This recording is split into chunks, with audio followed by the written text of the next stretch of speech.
cada vez que alguien te dice que la cruz es abuso divino infantil, estás escuchando una objeción que parece razonable. Si Dios es todopoderoso, ¿por qué no simplemente perdonó sin necesidad de derramar sangre? ¿Por qué tuvo que morir alguien? Y si tu respuesta es solo porque la Biblia dice que sin derramamiento de sangre no hay remisión, estás confirmando la sospecha del ateo.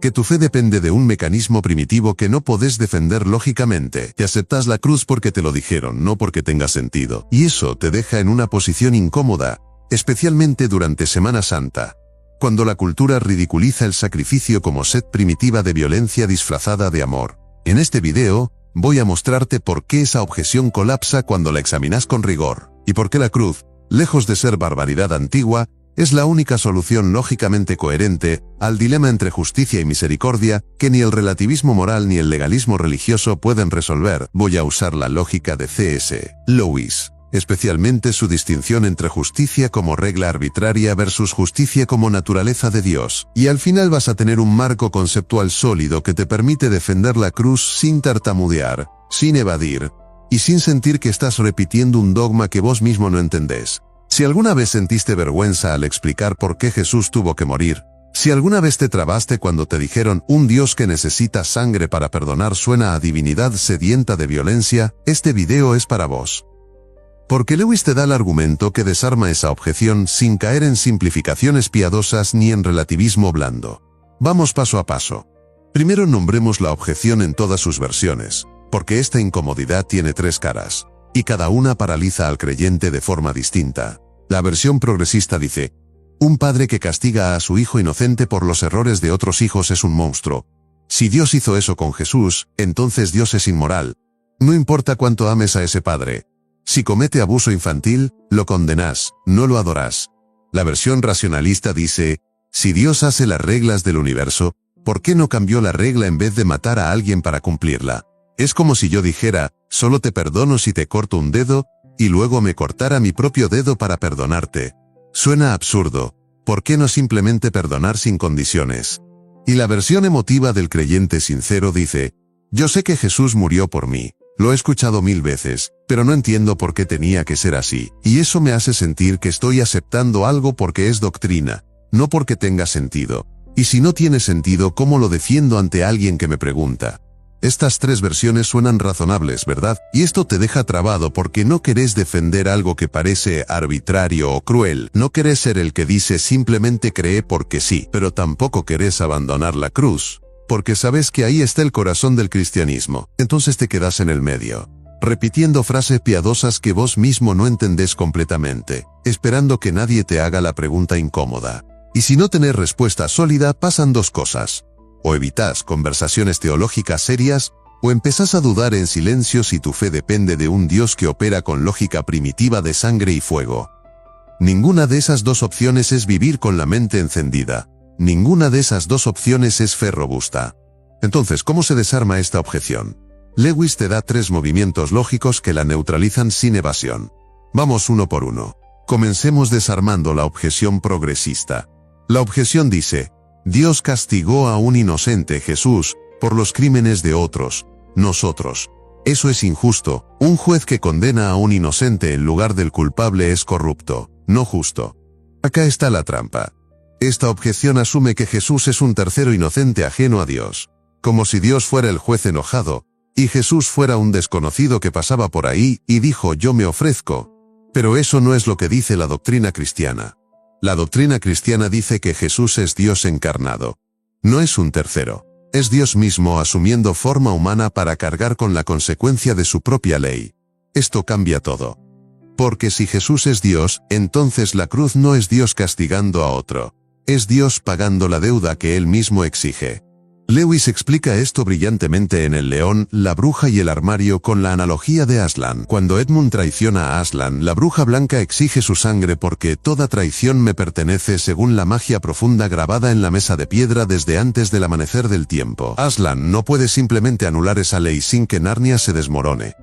Entonces, ¿qué hace? Se ofrece a sí mismo en lugar de Edmund. Pero Aslan no es un tercero. Aslan es el emperador más allá del mar en forma de león. Es el mismo que estableció la magia profunda. Entonces, cuando muere voluntariamente, no está violando la justicia, Está cumpliendo la justicia cargándola sobre sí mismo, y eso activa una magia más profunda que la bruja desconocía, que si un inocente muere voluntariamente en lugar del culpable, la muerte retrocede. Aplícalo ahora a la cruz. Si Jesús es Dios, entonces Dios no transfirió culpa a un tercero inocente. Se cargó a sí mismo la consecuencia de su propia ley. Eso no es abuso infantil. Eso es autosacrificio voluntario. Es como si el juez, después de dictar sentencia justa, bajara del estrado y pagara la multa con su propio dinero, para que el acusado quede libre. La justicia se cumple, pero el amor paga. Entonces, la objeción progresista colapsa porque parte de una premisa falsa. Que Jesús es un tercero. No lo es. Es Dios mismo. Y si Dios paga la deuda que Dios exige, no hay injusticia. Hay coherencia total. Primera objeción desarmada. Ahora viene la segunda objeción, la racionalista, que es más sutil. La objeción dice, si Dios hace las reglas, ¿por qué no simplemente cambió la regla? ¿Por qué no dijo, ¿saben qué? Olviden lo de la sangre, los perdono gratis. Si Dios es omnipotente, no está atado a leyes, puede modificarlas a voluntad. Esta objeción suena lógica, pero asume algo falso sobre la naturaleza de Dios. Asume que la justicia es una regla que Dios inventó arbitrariamente, como si fuera una ley de tránsito que puede cambiar con una firma, pero eso no es lo que dice la teología cristiana. Lewis explica la diferencia en mero cristianismo y el problema del dolor. La justicia no es una regla que Dios creó, es parte de su naturaleza. Cuando decimos que Dios es justo, no queremos decir que Dios tiene un atributo llamado justicia, que podría descartar si quisiera. Queremos decir que Dios es la fuente y la definición misma de lo que llamamos justicia. Pedirle que sea injusto es pedirle que deje de ser Dios. Acá está la distinción clave que Lewis hace. Hay leyes descriptivas y leyes prescriptivas. Las leyes descriptivas son las que Dios creó para el funcionamiento del universo físico, como la gravedad o la termodinámica. Esas sí podría modificarlas a voluntad, porque no dependen de su carácter, dependen de su diseño. Pero las leyes prescriptivas, como la justicia, la bondad, el amor, no son diseño arbitrario, son reflejo de su carácter. Dios no puede dejar de ser justo sin dejar de ser Dios. Del mismo modo que no puede hacer un círculo cuadrado o una roca tan pesada que no pueda levantar, no porque sea débil, sino porque esas son contradicciones lógicas que violan su propia naturaleza. Entonces, cuando el ateo pregunta ¿por qué Dios no simplemente perdonó sin sangre?, está haciendo una pregunta trampa. Es como preguntar ¿por qué Dios no puede mentir? La respuesta es, porque si mintiera, dejaría de ser confiable, y si dejara de ser confiable, ya no sería Dios. Del mismo modo, si Dios perdonara sin satisfacer justicia, dejaría de ser justo, y si no es justo, ¿cómo sabes que cumplirá alguna promesa? Lewis lo dice así en El problema del dolor. Cuando decimos que Dios es bueno, no queremos decir que Dios tiene una cualidad llamada bondad, que podría perder. Queremos decir que Dios es la fuente y la norma de lo que llamamos bueno. No hay bondad fuera de Dios contra la cual puedas medirlo. Aplícalo ahora. Si Dios perdonara sin satisfacer justicia, estaría diciendo, la justicia no importa realmente. Puedo ignorarla cuando quiero, pero si la justicia no importa, entonces nada importa. Porque si Dios viola su propia ley moral, ¿cómo sabes que no va a violar su promesa de resurrección? ¿Cómo sabes que no va a cambiar de opinión sobre el cielo? La cruz preserva la confiabilidad de Dios. Muestra que Dios no miente, no cambia, no hace trampa. Cumple su propia ley hasta el final, incluso cuando eso le cuesta todo. Eso no es barbaridad primitiva. Eso es coherencia moral absoluta. Entonces la objeción racionalista colapsa porque asume que Dios puede modificar su naturaleza como si fuera una regla de juego. Pero la justicia no es regla de juego, es parte de quién es Dios, y si no fuera parte de quién es, no habría base para confiar en Él. Segunda objeción desarmada. Para la tercera objeción, la del creyente sincero que dice, yo sé que Jesús murió por mí, pero no entiendo por qué tenía que ser así. Veamos ahora cómo reconstruir la lógica de la cruz con Lewis. La razón lógica es que Dios enfrenta un dilema genuino entre dos perfecciones suyas, justicia y misericordia, y estas dos perfecciones no pueden cumplirse simultáneamente sin un mecanismo que las reconcilie. Pénsalo así. Si Dios solo aplica justicia, todos perecemos, porque todos violamos la ley moral. Romanos 3, 23. Todos pecaron y están destituidos de la gloria de Dios. Si Dios fuera solo justo, sería coherente pero no amoroso. nos condenaría a todos sin excepción. Pero Dios también es amor. Primera de Juan 4:8. Dios es amor. Entonces Dios no quiere condenarte, quiere salvarte. Pero acá está el dilema. Si Dios simplemente te perdona sin que la justicia sea satisfecha, entonces su justicia es ficción. Está mintiendo. Está diciendo, la ley moral importa con una mano, y no importa tanto con la otra. Eso es incoherencia. Y si Dios es incoherente, entonces es arbitrario. Y si es arbitrario, ¿cómo sabes que el perdón que te dio hoy no lo va a revocar mañana? No podés construir una vida sobre un fundamento que cambia de opinión. Entonces, ¿cuál es la salida? La cruz es la salida. Dios satisface su justicia castigando el pecado, pero satisface su amor asumiendo él mismo ese castigo. La justicia exige pago, el amor paga. La justicia dice el alma que pecare morirá, el amor dice yo moriré en su lugar, y ambos atributos quedan intactos. Lewis lo explica así en Mero Cristianismo. El mal debe ser castigado, pero el amor no quiere castigar. La solución es que el amor asuma el castigo. No es que Dios perdonó, ignorando el mal. Es que Dios pagó el mal, para que vos no tuvieras que pagarlo. La deuda fue cancelada, no borrada. Acá está la analogía que Lewis no usa explícitamente, pero que encaja perfecto con su lógica. Imagina que le debes $1000 a alguien, y esa persona te dice, te perdono la deuda. ¿Qué significa eso? Significa que esa persona asumió la pérdida. Los $1000 no desaparecieron. Alguien los pagó. O los pagó el acreedor perdonándote, o los pagaste vos, o los pagó un tercero. Pero alguien cargó con la pérdida. La cruz no es Dios haciendo desaparecer tu culpa mágicamente. Es Dios pagando tu culpa con su propia sangre para que la justicia sea satisfecha y vos quedes libre. Es perdón con costo. Y ese costo lo asumió Dios mismo. Entonces, la respuesta al creyente sincero es esta. Jesús tenía que morir, porque no había otra forma de reconciliar justicia y misericordia, sin que una de las dos colapsara. Si Dios solo perdonaba, colapsaba la justicia. Si solo condenaba, colapsaba el amor. La cruz es el punto donde ambas se encuentran sin anularse. Y esto no es arbitrario. Es necesidad lógica. Es la única salida coherente a un dilema entre dos perfecciones que no pueden violarse sin que Dios deje de ser Dios. Tercera objeción desarmada. Ahora, ¿cómo cambia esto la conversación con el ateo? ¿Y cómo cambia tu forma de entender Semana Santa? Primero, inversión de carga de prueba. Cuando el ateo te dice la cruz es barbaridad primitiva, ahora podés preguntar, ¿vos crees que la justicia es objetiva? Si dice que sí, entonces debe explicar de dónde viene esa justicia objetiva, sin apelar a un legislador trascendente. Y si dice que no, que la justicia es relativa, entonces su indignación ante la cruz es solo preferencia emocional, no argumento moral.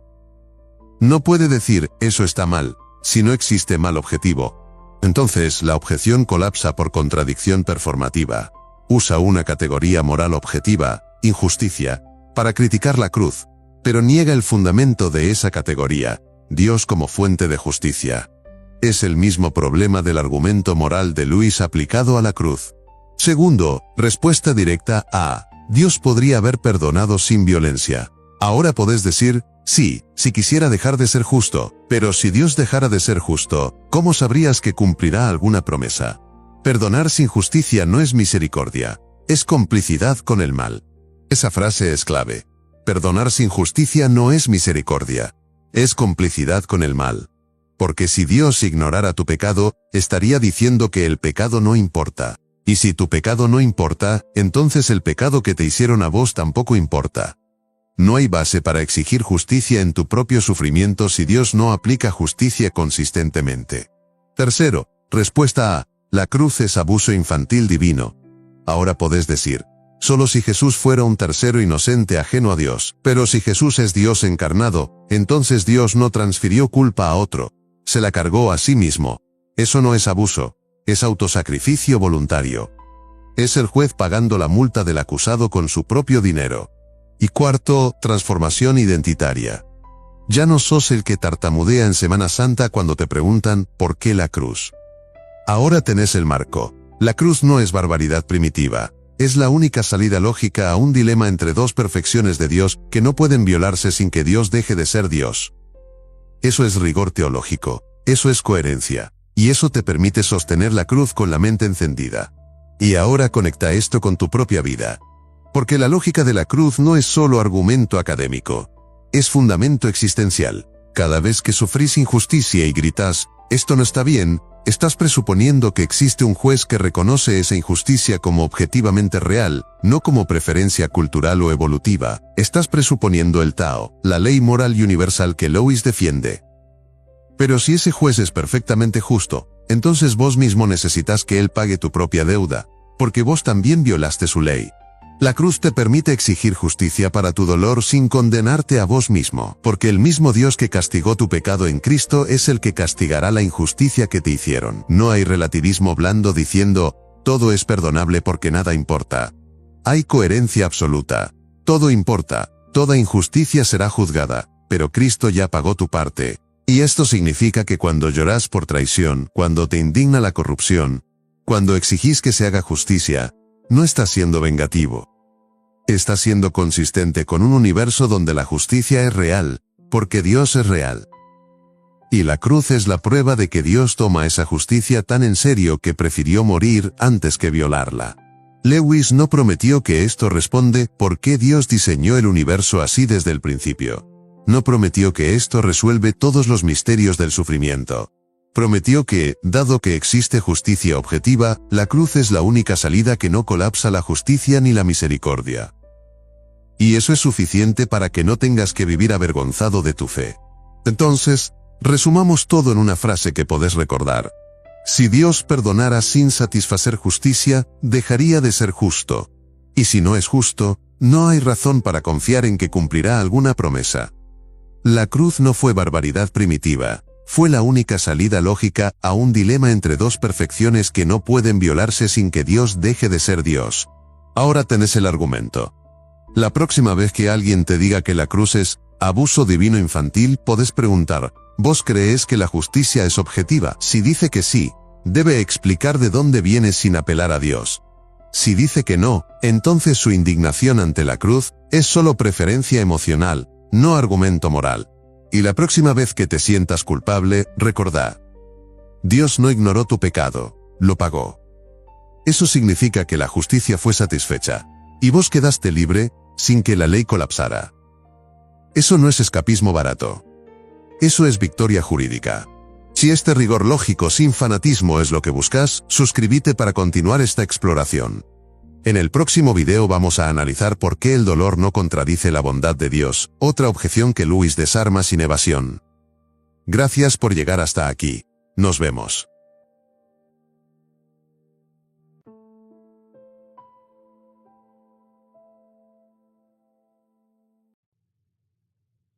A 107.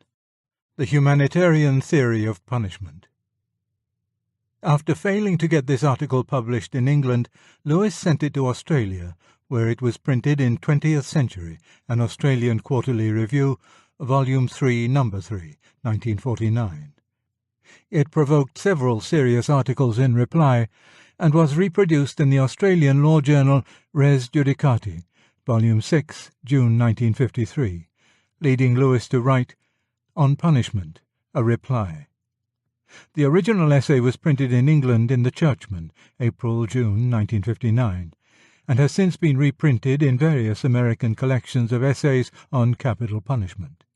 It was reprinted in Undeceptions 1971 and First and Second Things 1985, and is now in Compelling Reason 1998, where fuller details of its history can be found on page 175. In England, we have lately had a controversy about capital punishment. I do not know whether a murderer is more likely to repent and make a good end on the gallows a few weeks after his trial, or in the prison infirmary 30 years later. I do not know whether the fear of death is an indispensable deterrent. I need not, for the purpose of this article, decide whether it is a morally permissible deterrent. Those are questions which I propose to leave untouched. My subject is not capital punishment in particular, but that theory of punishment in general which the controversy showed to be almost universal among my fellow countrymen. It may be called the humanitarian theory. Those who hold it think that it is mild and merciful. In this I believe that they are seriously mistaken. I believe that the humanity which it claims is a dangerous illusion, and disguises the possibility of cruelty and injustice without end. I urge a return to the traditional or retributive theory, not solely, not even primarily, in the interests of society, but in the interests of the criminal. According to the humanitarian theory, to punish a man because he deserves it, and as much as he deserves, is mere revenge, and therefore barbarous and immoral. It is maintained that the only legitimate motives for punishing are the desire to deter others by example, or to mend the criminal. When this theory is combined, as frequently happens, with the belief that all crime is more or less pathological, the idea of mending tails off into that of healing or curing, and punishment becomes therapeutic. Thus it appears, at first sight, that we have passed from the harsh and self-righteous notion of giving the wicked their deserts to the charitable and enlightened one of tending the psychologically sick. What could be more amiable? One little point which is taken for granted in this theory needs, however, to be made explicit. The things done to the criminal, even if they are called cures, will be just as compulsory as they were in the old days, when we called them punishments. If a tendency to steal can be cured by psychotherapy, the thief will, no doubt, be forced to undergo the treatment. Otherwise, society cannot continue. My contention is that this doctrine, merciful though it appears, really means that each one of us, from the moment he breaks the law, is deprived of the rights of a human being. The reason is this. The humanitarian theory removes from punishment the concept of desert. But the concept of desert is the only connecting link between punishment and justice. It is only as deserved or undeserved that a sentence can be just or unjust. I do not here contend that the question, "Is it deserved?" is the only one we can reasonably ask about a punishment. We may very properly ask whether it is likely to deter others and to reform the criminal. But neither of these two last questions is a question about justice. There is no sense in talking about a just deterrent or a just cure. We demand of a deterrent not whether it is just, but whether it will deter. We demand of a cure not whether it is just, but whether it succeeds. Thus, when we cease to consider what the criminal deserves and consider only what will cure him or deter others, we have tacitly removed him from the sphere of justice altogether. Instead of a person, a subject of rights, we now have a mere object, a patient, a case. The distinction will become clearer if we ask who will be qualified to determine sentences, when sentences are no longer held to derive their propriety from the criminal's deservings. On the old view, the problem of fixing the right sentence was a moral problem. Accordingly, the judge who did it was a person trained in jurisprudence, trained, that is, in a science which deals with rights and duties, and which, in origin at least, was consciously accepting guidance from the law of nature and from Scripture. We must admit that in the actual penal code of most countries at most times, these high originals were so much modified by local custom, class interests, and utilitarian concessions as to be very imperfectly recognizable. But the code was never, in principle, and not always in fact, beyond the control of the conscience of the society. And when, say in 18th century England, actual punishments conflicted too violently with the moral sense of the community, juries refused to convict, and reform was finally brought about. This was possible because, so long as we are thinking in terms of desert, the propriety of the penal code, being a moral question, is a question on which every man has the right to an opinion, not because he follows this or that profession, but because he is simply a man, a rational animal enjoying the natural light. But all this is changed when we drop the concept of desert. The only two questions we may now ask about a punishment are whether it deters and whether it cures. But these are not questions on which anyone is entitled to have an opinion simply because he is a man.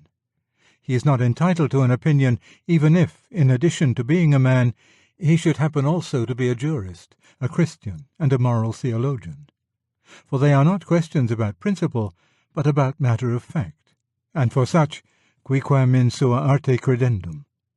Only the expert penologist, let barbarous things have barbarous names, in the light of previous experiment, can tell us what is likely to deter. Only the psychotherapist can tell us what is likely to cure. It will be in vain for the rest of us, speaking simply as men, to say, "But this punishment is hideously unjust, hideously disproportionate to the criminal's deserts." The experts with perfect logic will reply, "But nobody was talking about deserts. No one was talking about punishment in your archaic vindictive sense of the word. Here are the statistics proving that this treatment deters. Here are the statistics proving that this other treatment cures. What is your trouble?" The humanitarian theory, then, removes sentences from the hands of jurists whom the public conscience is entitled to criticize, and places them in the hands of technical experts whose special sciences do not even employ such categories as rights or justice. It might be argued that since this transference results from an abandonment of the old idea of punishment, and therefore of all vindictive motives, it will be safe to leave our criminals in such hands. I will not pause to comment on the simple-minded view of fallen human nature which such a belief implies. Let us rather remember that the cure of criminals is to be compulsory, and then let us watch how the theory actually works in the mind of the humanitarian. The immediate starting point of this article was a letter I read in one of our leftist weeklies. The author was pleading that a certain sin, now treated by our laws as a crime, should henceforward be treated as a disease. And he complained that under the present system, the offender, after a term in jail, was simply let out to return to his original environment, where he would probably relapse. What he complained of was not the shutting up, but the letting out. On his remedial view of punishment, the offender should, of course, be detained until he was cured. And, of course, the official straighteners are the only people who can say when that is. The first result of the humanitarian theory is, therefore, to substitute for a definite sentence, reflecting to some extent the community's moral judgment on the degree of ill desert involved, an indefinite sentence terminable only by the word of those experts, and they are not experts in moral theology, nor even in the law of nature, who inflict it. Which of us, if he stood in the dock, would not prefer to be tried by the old system? It may be said that by the continued use of the word punishment and the use of the verb inflict, I am misrepresenting humanitarians. They are not punishing, not inflicting, only healing. But do not let us be deceived by a name. To be taken without consent from my home and friends, to lose my liberty, to undergo all those assaults on my personality which modern psychotherapy knows how to deliver, to be remade after some pattern of normality hatched in a Viennese laboratory to which I never professed allegiance, to know that this process will never end until either my captors have succeeded or I have grown wise enough to cheat them with apparent success. Who cares whether this is called punishment or not? That it includes most of the elements for which any punishment is feared, shame, exile, bondage, and years eaten by the locust, is obvious. Only enormous ill desert could justify it. But ill desert is the very conception which the humanitarian theory has thrown overboard. If we turn from the curative to the deterrent justification of punishment, we shall find the new theory even more alarming. When you punish a man in terrorem, make of him an example to others, you are admittedly using him as a means to an end, someone else's end. This in itself would be a very wicked thing to do. On the classical theory of punishment, it was of course justified on the ground that the man deserved it. That was assumed to be established before any question of making him an example arose. You then, as the saying is, killed two birds with one stone. In the process of giving him what he deserved, you set an example to others. But take away desert, and the whole morality of the punishment disappears. Why, in heaven's name, am I to be sacrificed to the good of society in this way? Unless, of course, I deserve it. But that is not the worst. If the justification of exemplary punishment is not to be based on desert, but solely on its efficacy as a deterrent, it is not absolutely necessary that the man we punish should even have committed the crime. The deterrent effect demands that the public should draw the moral, if we do such an act, we shall suffer like that man. The punishment of a man actually guilty, whom the public think innocent, will not have the desired effect. The punishment of a man actually innocent will, provided the public think him guilty. But every modern state has powers which make it easy to fake a trial. When a victim is urgently needed for exemplary purposes and a guilty victim cannot be found, all the purposes of deterrence will be equally served by the punishment, call it cure if you prefer, of an innocent victim, provided that the public can be cheated into thinking him guilty. It is no use to ask me why I assume that our rulers will be so wicked. The punishment of an innocent, that is, an undeserving man, is wicked only if we grant the traditional view that righteous punishment means deserved punishment. Once we have abandoned that criterion, all punishments have to be justified, if at all, on other grounds that have nothing to do with desert. Where the punishment of the innocent can be justified on those grounds, and it could, in some cases, be justified as a deterrent, it will be no less moral than any other punishment. Any distaste for it on the part of a humanitarian will be merely a hangover from the retributive theory. It is, indeed, important to notice that my argument so far supposes no evil intentions on the part of the humanitarian, and considers only what is involved in the logic of his position. My contention is that good men, not bad men, consistently acting upon that position, would act as cruelly and unjustly as the greatest tyrants. They might, in some respects, act even worse. Of all tyrannies, a tyranny sincerely exercised for the good of its victims may be the most oppressive. It may be better to live under robber barons than under omnipotent moral busybodies. The robber baron's cruelty may sometimes sleep. His cupidity may at some point be satiated. But those who torment us for our own good will torment us without end, for they do so with the approval of their own conscience. They may be more likely to go to heaven, yet at the same time likelier to make a hell on earth. Their very kindness stings with intolerable insult. To be cured against one's will, and cured of states which we may not regard as disease, is to be put on a level with those who have not yet reached the age of reason, or those who never will. To be classed with infants, imbeciles, and domestic animals. But to be punished, however severely, because we have deserved it, because we ought to have known better, is to be treated as a human person made in God's image. In reality, however, we must face the possibility of bad rulers armed with a humanitarian theory of punishment. A great many popular blueprints for a Christian society are merely what the Elizabethans called eggs in moonshine, because they assume that the whole society is Christian, or that the Christians are in control. This is not so in most contemporary states. Even if it were, our rulers would still be fallen men, and, therefore, neither very wise nor very good. As it is, they will usually be unbelievers. And since wisdom and virtue are not the only or the commonest qualifications for a place in the government, they will not often be even the best unbelievers. The practical problem of Christian politics is not that of drawing up schemes for a Christian society, but that of living as innocently as we can with unbelieving fellow subjects under unbelieving rulers who will never be perfectly wise and good, and who will sometimes be very wicked and very foolish. And when they are wicked, the humanitarian theory of punishment will put in their hands a finer instrument of tyranny than wickedness ever had before. For if crime and disease are to be regarded as the same thing, it follows that any state of mind which our masters choose to call disease can be treated as crime, and compulsorily cured. It will be vain to plead that states of mind which displease government need not always involve moral turpitude, and do not therefore always deserve forfeiture of liberty. For our masters will not be using the concepts of desert and punishment, but those of disease and cure.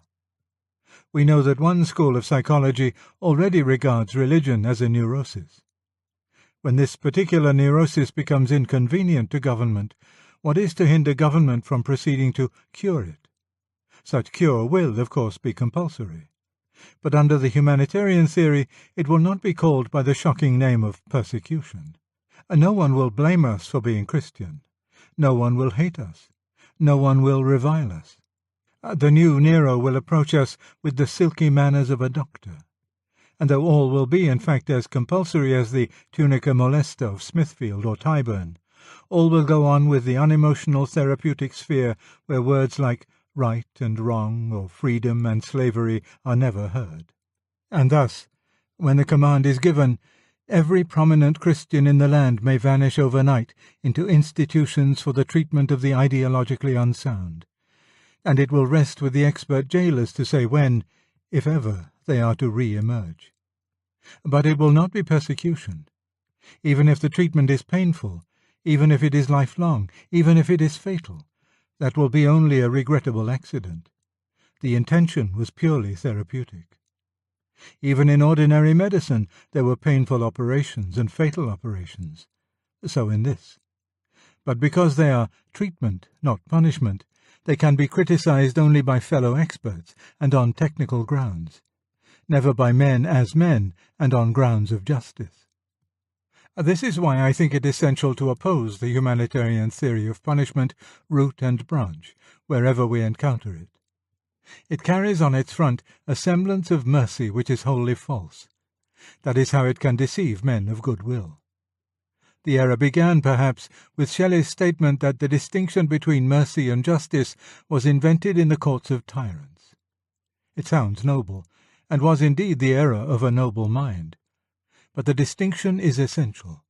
The older view was that mercy tempered justice, or, on the highest level of all, that mercy and justice had met and kissed. The essential act of mercy was to pardon, and pardon in its very essence involves the recognition of guilt and ill desert in the recipient. If crime is only a disease which needs cure, not sin which deserves punishment, it cannot be pardoned. How can you pardon a man for having a gum boil or a club foot? But the humanitarian theory wants simply to abolish justice and substitute mercy for it. This means that you start being kind to people before you have considered their rights, and then force upon them supposed kindnesses which no one but you will recognize as kindnesses, and which the recipient will feel as abominable cruelties. You have overshot the mark. Mercy, detached from justice, grows unmerciful. That is the important paradox.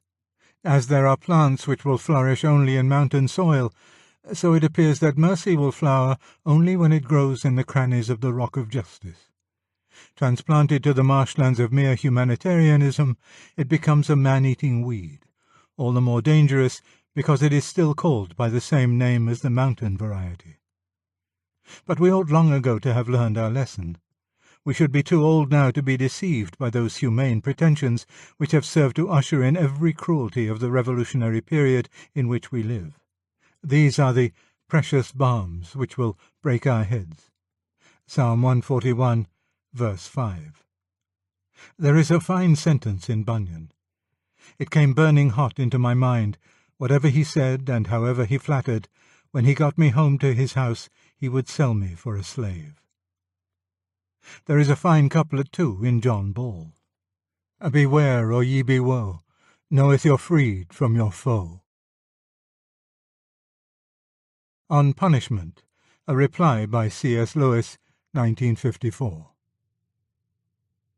I have to thank the editor for this opportunity of replying to two most interesting critiques of my article on the humanitarian theory of punishment, one by Professor J.J.C. Smart and the other by Drs. N. Morris and D. Buckle. Professor Smart makes a distinction between questions of the first and of the second order. First are questions like, ought I to return this book? Second, like, is promise-making a good institution? He claims that these two orders of question require different methods of treatment. The first can be answered by intuition, in the sense which moral philosophers sometimes give that word. We see what is right at once, because the proposed action falls under a rule. But second-order questions can be answered only on utilitarian principles. Since right means agreeable to the rules, it is senseless to ask if the rules themselves are right. We can only ask if they are useful. A parallel would be this.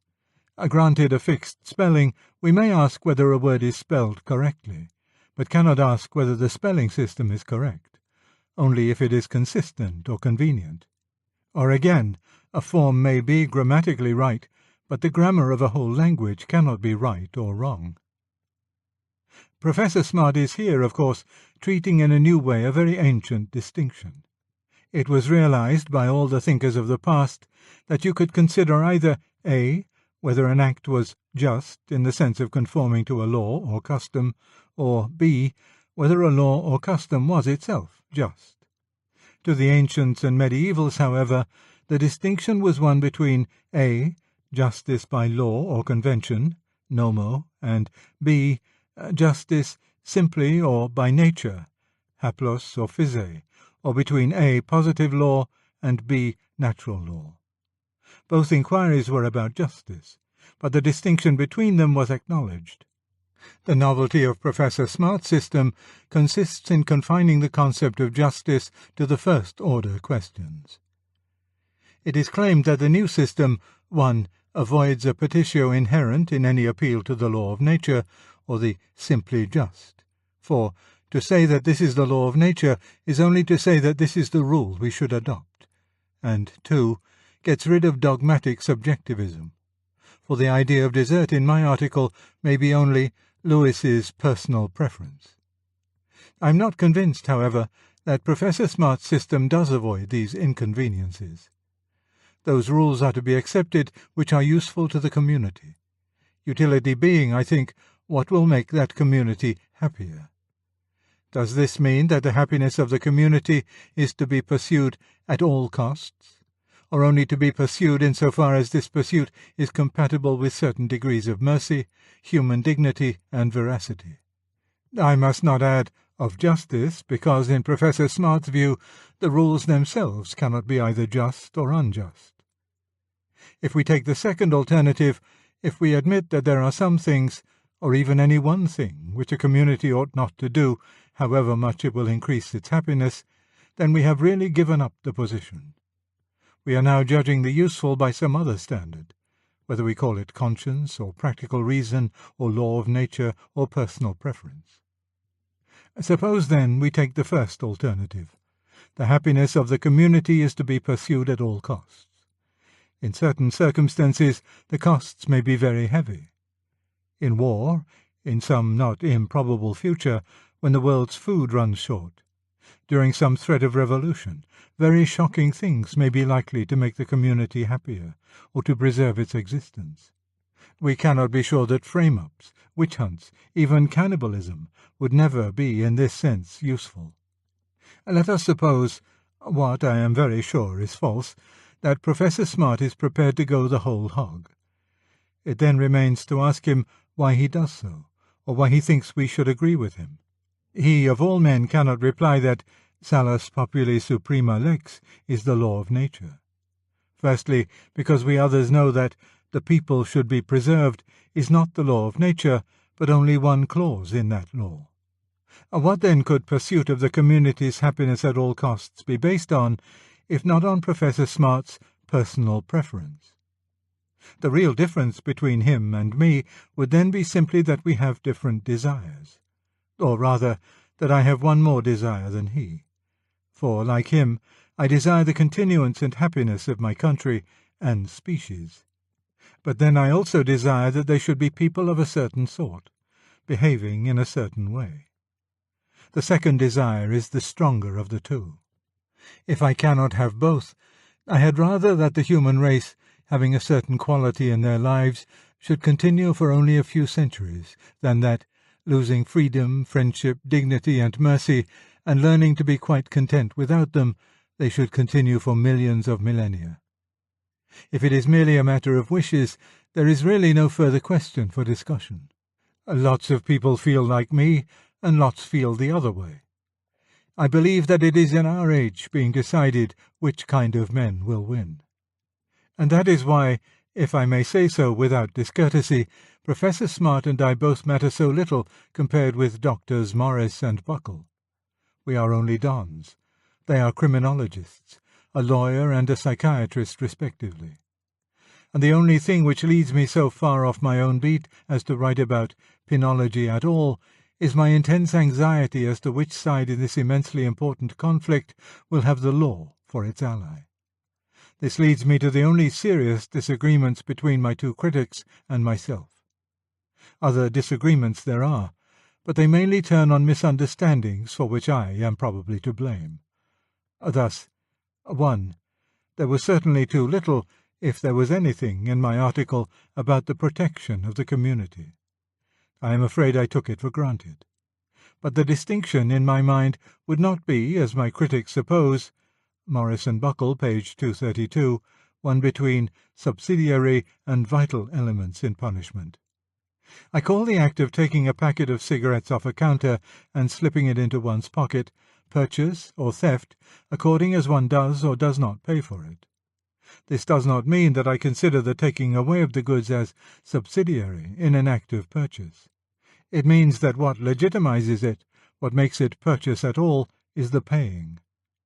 I call the sexual act chaste or unchaste, according as the parties are or are not married to one another. This does not mean that I consider it as subsidiary to marriage, but that what legitimizes it, what makes it a specimen of conjugal behavior at all, is marriage. In the same way, I am ready to make both the protection of society and the cure of the criminal as important as you please in punishment, but only on a certain condition, namely, that the initial act of thus interfering with a man's liberty be justified on grounds of desert.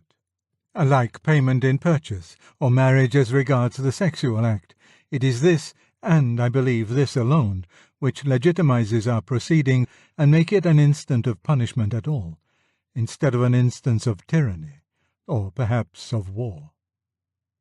2. I agree about criminal children. See Morris and Buckle, page 234. There has been progress in this matter.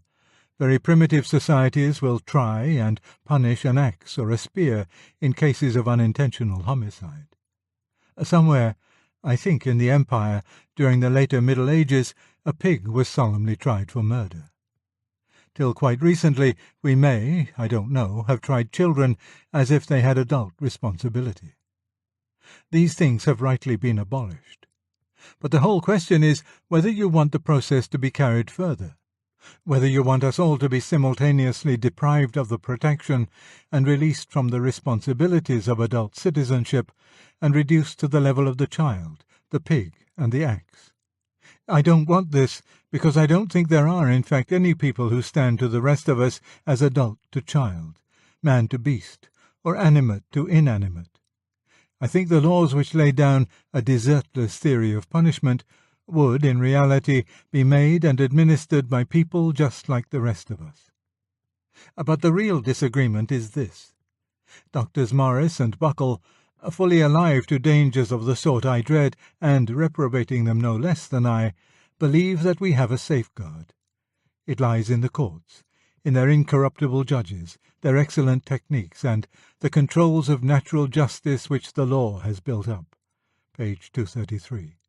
Yes, if the whole tradition of natural justice which the law has for so long incorporated will survive the completion of that change in our attitude to punishment which we are now discussing.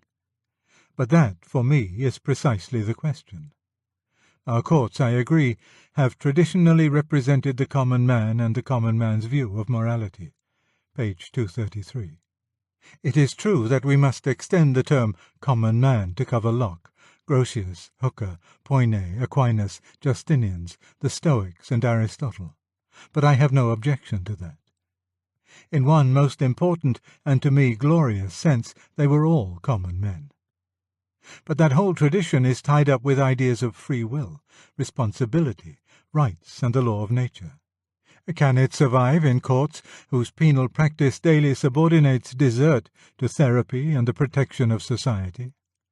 Can the law assume one philosophy in practice and continue to enjoy the safeguards of a different philosophy?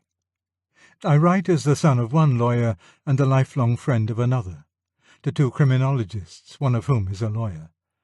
I believe an approximation between their view and mine is not to be despaired of, for we have the same ends at heart. I wish society to be protected, and I should be very glad if all punishments were also cures. All I plead for is the prior condition of ill desert, loss of liberty justified on retributive grounds, before we begin considering the other factors. After that, as you please. Till that, there is really no question of punishment.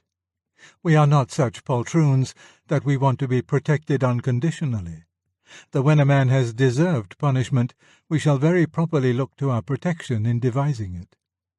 We are not such busybodies that we want to improve all our neighbours by force. But when one of our neighbours has justly forfeited his right not to be interfered with, we shall charitably try to make his punishment improve him. But we will not presume to teach him, who, after all, are we, till he has merited that we should learn him. Will Dr. Morris and Dr. Buckle come so far to meet me as that? On their decision, and on that of others in similar important offices, depends, I believe, the continued dignity and beneficence of that great discipline, the law, but also much more. For, if I am not deceived, we are all at this moment helping to decide whether humanity shall retain all that has hitherto made humanity worth preserving, or whether we must slide down into the subhumanity imagined by Mr. Aldous Huxley and George Orwell, and partially realized in Hitler's Germany. For the extermination of the Jews really would have been useful if the racial theories had been correct. There is no foretelling what may come to seem, or even to be, useful, and necessity was always the tyrant's plea. 42. Membership. This was read to the Society of St. Alban and St. Sergius, Oxford, and published in Sobernost, No. 31, June 1945. It was later reprinted in Transposition and Other Addresses, 1949, and is now in Fern, Seed and Elephants, 1998. No Christian, and indeed no historian, could accept the epigram which defines religion as what a man does with his solitude. It was one of the Wesleys, I think, who said that the New Testament knows nothing of solitary religion. We are forbidden to neglect the assembling of ourselves together. Christianity is already institutional at the earliest of its documents. The Church is the bride of Christ. We are members of one another. In our own age, the idea that religion belongs to our private life, that it is, in fact, an occupation for the individual's hour of leisure, is at once paradoxical, dangerous, and natural. It is paradoxical because this exaltation of the individual in the religious field springs up in an age when collectivism is ruthlessly defeating the individual in every other field. I see this even in a university. When I first went to Oxford, the typical undergraduate society consisted of a dozen men who knew one another intimately, hearing a paper by one of their own number in a small sitting room, and hammering out their problem till 1 or 2 in the morning. Before the war, the typical undergraduate society had come to be a mixed audience of 100 or 200 students assembled in a public hall to hear a lecture from some visiting celebrity. Even on those rare occasions when a modern undergraduate is not attending some such society, he is seldom engaged in those solitary walks, or walks with a single companion, which built the minds of the previous generations. He lives in a crowd. Caucus has replaced friendship. And this tendency not only exists both within and without the university, but is often approved. There is a crowd of busybodies, self-appointed masters of ceremonies, whose life is devoted to destroying solitude wherever solitude still exists. They call it taking the young people out of themselves, or waking them up, or overcoming their apathy. If an Augustine, a Vaughan, a Traherne, or a Wordsworth should be born in the modern world, the leaders of a youth organization would soon cure him. If a really good home, such as the home of Alcinous and Arete in the Odyssey, or the Rostovs in War and Peace, or any of Charlotte M. Young's families existed today, it would be denounced as bourgeois, and every engine of destruction would be levelled against it. And even where the planners fail and someone is left physically by himself, the wireless has seen to it that he will be, in a sense not intended by Scipio, never less alone than when alone. We live, in fact, in a world starved for solitude, silence, and privacy, and therefore starved for meditation and true friendship.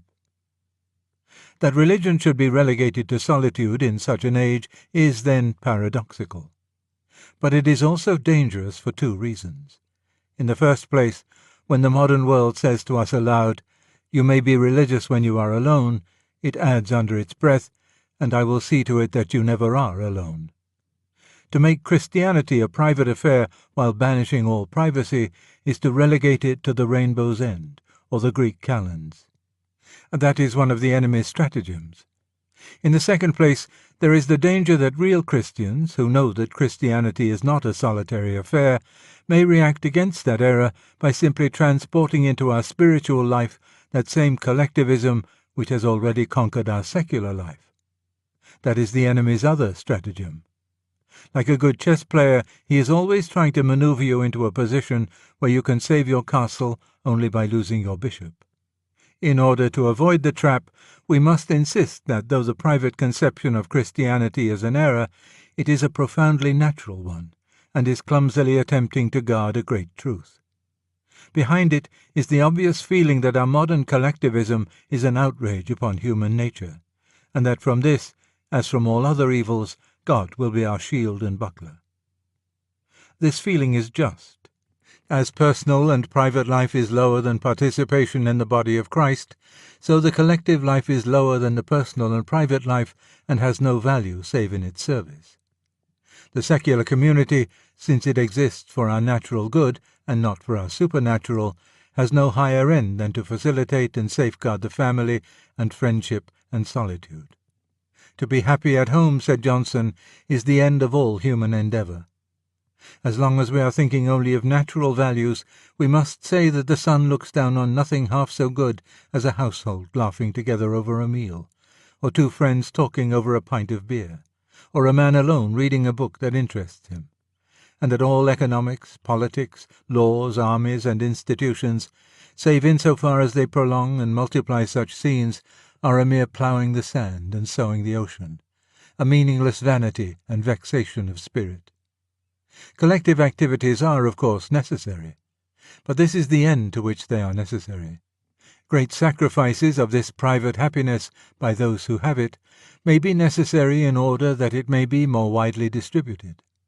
All may have to be a little hungry in order that none may starve. But do not let us mistake necessary evils for good.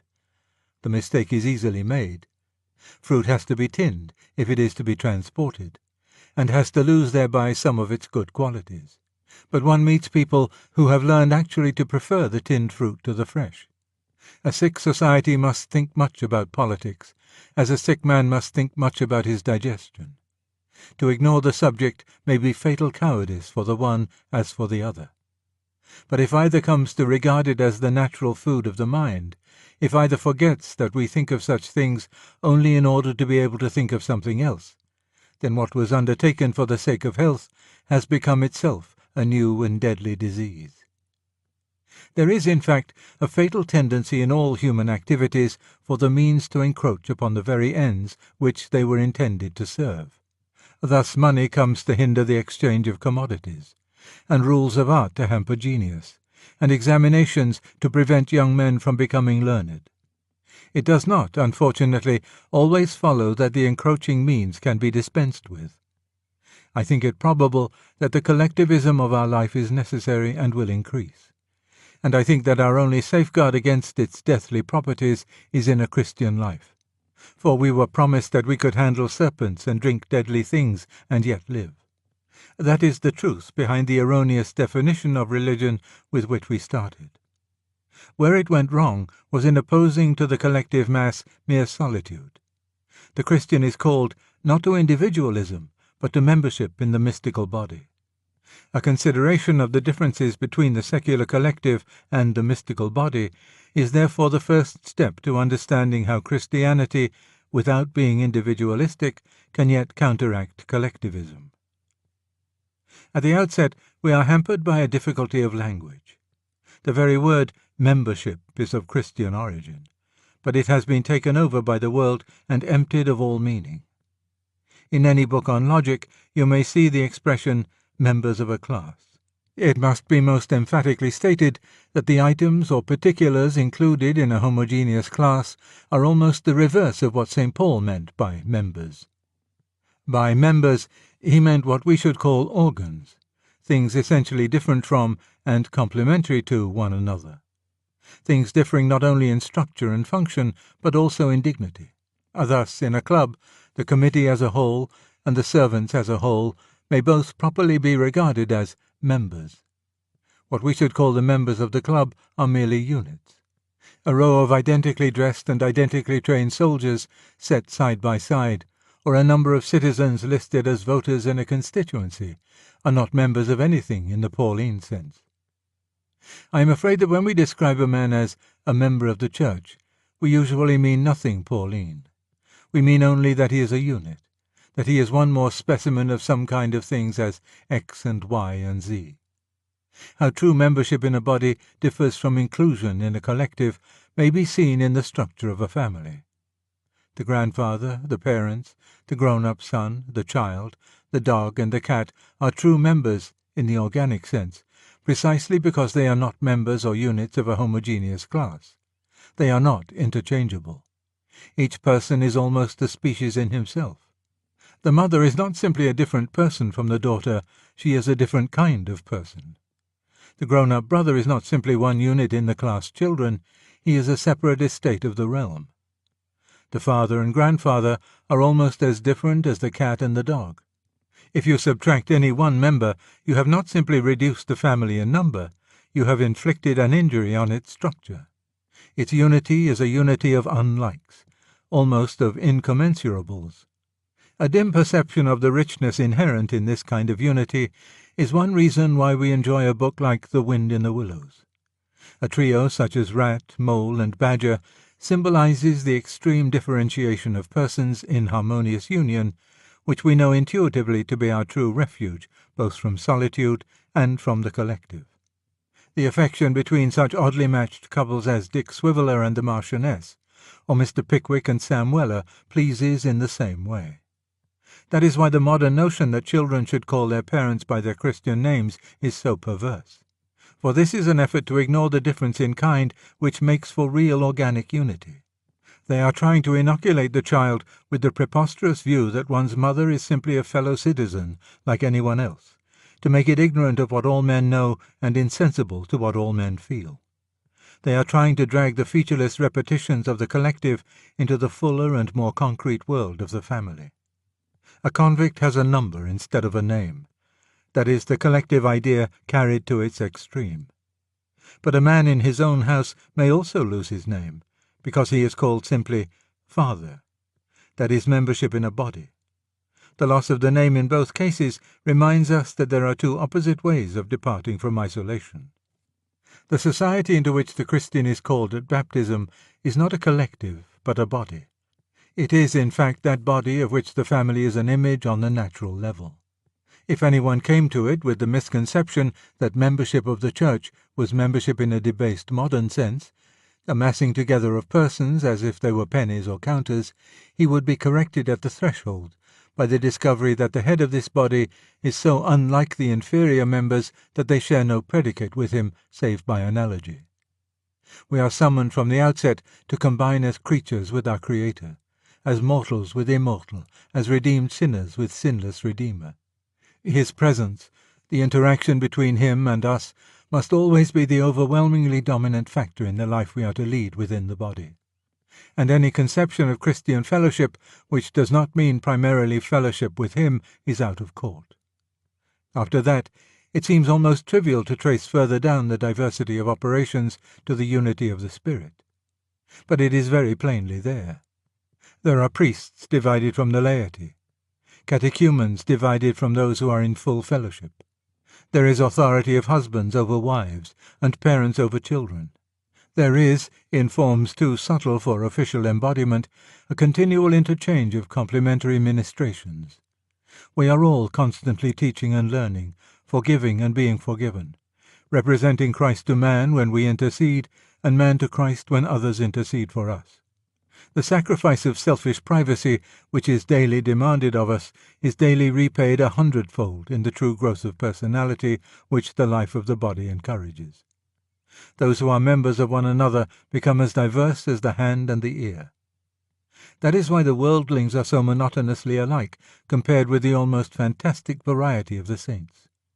Obedience is the road to freedom, humility the road to pleasure, unity the road to personality. And now I must say something that may appear to you a paradox. You have often heard that, though in the world we hold different stations, yet we are all equal in the sight of God. There are, of course, senses in which this is true. God is no acceptor of persons. His love for us is not measured by our social rank or our intellectual talents. But I believe there is a sense in which this maxim is the reverse of the truth. I am going to venture to say that artificial equality is necessary in the life of the state, but that in the Church we strip off this disguise. We recover our real inequalities and are thereby refreshed and quickened. I believe in political equality, but there are two opposite reasons for being a Democrat. You may think all men so good that they deserve a share in the government of the Commonwealth, and so wise that the Commonwealth needs their advice. That is, in my opinion, the false, romantic doctrine of democracy. On the other hand, you may believe fallen men to be so wicked that not one of them can be trusted with any irresponsible power over his fellows. That I believe to be the true ground of democracy. I do not believe that God created an egalitarian world. I believe the authority of parent over child, husband over wife, learned over simple, to have been as much a part of the original plan as the authority of man over beast. I believe that if we had not fallen, Filmer would be right, and patriarchal monarchy would be the sole lawful government.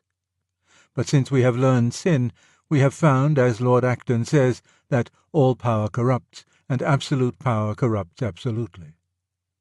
The only remedy has been to take away the powers and substitute a legal fiction of equality. The authority of father and husband has been rightly abolished on the legal plane, not because this authority is in itself bad.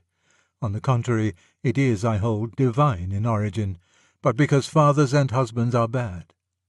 Theocracy has been rightly abolished, not because it is bad that learned priests should govern ignorant laymen, but because priests are wicked men like the rest of us.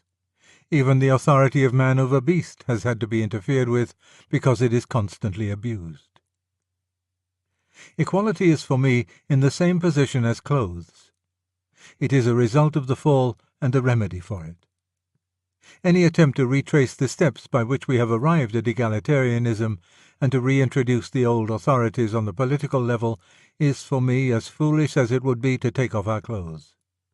The Nazi and the nudist make the same mistake. But it is the naked body, still there beneath the clothes of each one of us, which really lives. It is the hierarchical world, still alive and, very properly, hidden behind a facade of equal citizenship, which is our real concern. Do not misunderstand me. I am not in the least belittling the value of this egalitarian fiction, which is our only defence against one another's cruelty. I should view with the strongest disapproval any proposal to abolish manhood suffrage or the Married Women's Property Act. But the function of equality is purely protective. It is medicine, not food. By treating human persons, in judicious defiance of the observed facts, as if they were all the same kind of thing, we avoid innumerable evils. But it is not on this that we were made to live. It is idle to say that men are of equal value. If value is taken in a worldly sense, if we mean that all men are equally useful, or beautiful, or good, or entertaining, then it is nonsense. If it means that all are of equal value as immortal souls, then I think it conceals a dangerous error. The infinite value of each human soul is not a Christian doctrine. God did not die for man because of some value he perceived in him. The value of each human soul, considered simply in itself, out of relation to God, is zero. As St. Paul writes, to have died for valuable men would have been not divine, but merely heroic. But God died for sinners. He loved us not because we were lovable, but because he is love. It may be that he loves all equally. He certainly loved all to the death. And I am not certain what the expression means. If there is equality, it is in his love, not in us. Equality is a quantitative term, and therefore love often knows nothing of it. Authority exercised with humility and obedience accepted with delight are the very lines along which our spirits live. Even in the life of the affections, much more in the body of Christ, we step outside that world which says, "I am as good as you." It is like turning from a march to a dance. It is like taking off our clothes. We become, as Chesterton said, taller when we bow. We become lowlier when we instruct. It delights me that there should be moments in the services of my own church when the priest stands and I kneel.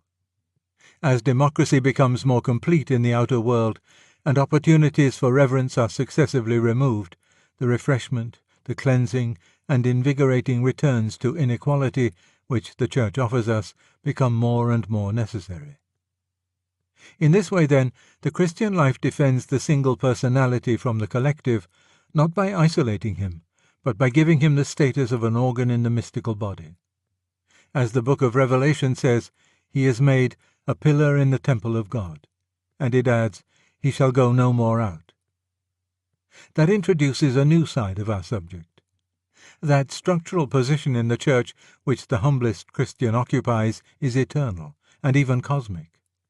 The Church will outlive the universe. In it, the individual person will outlive the universe. Everything that is joined to the immortal head will share his immortality. We hear little of this from the Christian pulpit today. What has come of our silence may be judged from the fact that recently addressing the forces on this subject, I found that one of my audience regarded this doctrine as theosophical. If we do not believe it, let us be honest and relegate the Christian faith to museums. If we do, let us give up the pretense that it makes no difference. For this is the real answer to every excessive claim made by the collective. It is mortal. We shall live forever. There will come a time when every culture, every institution, every nation, the human race, all biological life is extinct, and every one of us is still alive. Immortality is promised to us, not to these generalities. It was not for societies or states that Christ died, but for men. In that sense, Christianity must seem to secular collectivists to involve an almost frantic assertion of individuality. But then it is not the individual as such who will share Christ's victory over death. We shall share the victory by being in the victor. A rejection, or in Scripture's strong language, a crucifixion of the natural self, is the passport to everlasting life. Nothing that has not died will be resurrected. That is just how Christianity cuts across the antithesis between individualism and collectivism. There lies the maddening ambiguity of our faith as it must appear to outsiders. It sets its face relentlessly against our natural individualism. On the other hand, it gives back to those who abandon individualism an eternal possession of their own personal being, even of their bodies. As mere biological entities, each with its separate will to live and to expand, we are apparently of no account. We are cross-fodder. But as organs in the body of Christ, as stones and pillars in the temple, we are assured of our eternal self-identity, and shall live to remember the galaxies as an old tale. This may be put in another way. Personality is eternal and inviolable. But then, personality is not a datum from which we start. The individualism in which we all begin is only a parody or shadow of it. True personality lies ahead. How far ahead, for most of us, I dare not say. And the key to it does not lie in ourselves. It will not be attained by development from within outwards. It will come to us when we occupy those places in the structure of the eternal cosmos for which we were designed or invented. As a colour first reveals its true quality when placed by an excellent artist in its pre-elected spot between certain others. As a spice reveals its true flavour when inserted just where and when a good cook wishes among the other ingredients. As the dog becomes really doggy only when he has taken his place in the household of man. So we shall then first be true persons when we have suffered ourselves to be fitted into our places. We are marble, waiting to be shaped, metal waiting to be run into a mould. No doubt there are already, even in the unregenerate self, faint hints of what mould each is designed for, or what sort of pillar he will be. But it is, I think, a gross exaggeration to picture the saving of a soul as being, normally, at all like the development from seed to flower. The very words repentance, regeneration, the new man, suggest something very different. Some tendencies in each natural man may have to be simply rejected. Our Lord speaks of eyes being plucked out and hands lopped off, a frankly Procrustean method of adaptation. The reason we recoil from this is that we have in our day started by getting the whole picture upside down. Starting with the doctrine that every individuality is of infinite value, we then picture God as a kind of employment committee, whose business it is to find suitable careers for souls, square holes for square pegs. In fact, however, the value of the individual does not lie in him. He is capable of receiving value. He receives it by union with Christ. There is no question of finding for him a place in the living temple which will do justice to his inherent value and give scope to his natural idiosyncrasy. The place was there first. The man was created for it. He will not be himself till he is there. We shall be true and everlasting and really divine persons only in heaven, just as we are even now, coloured bodies only in the light.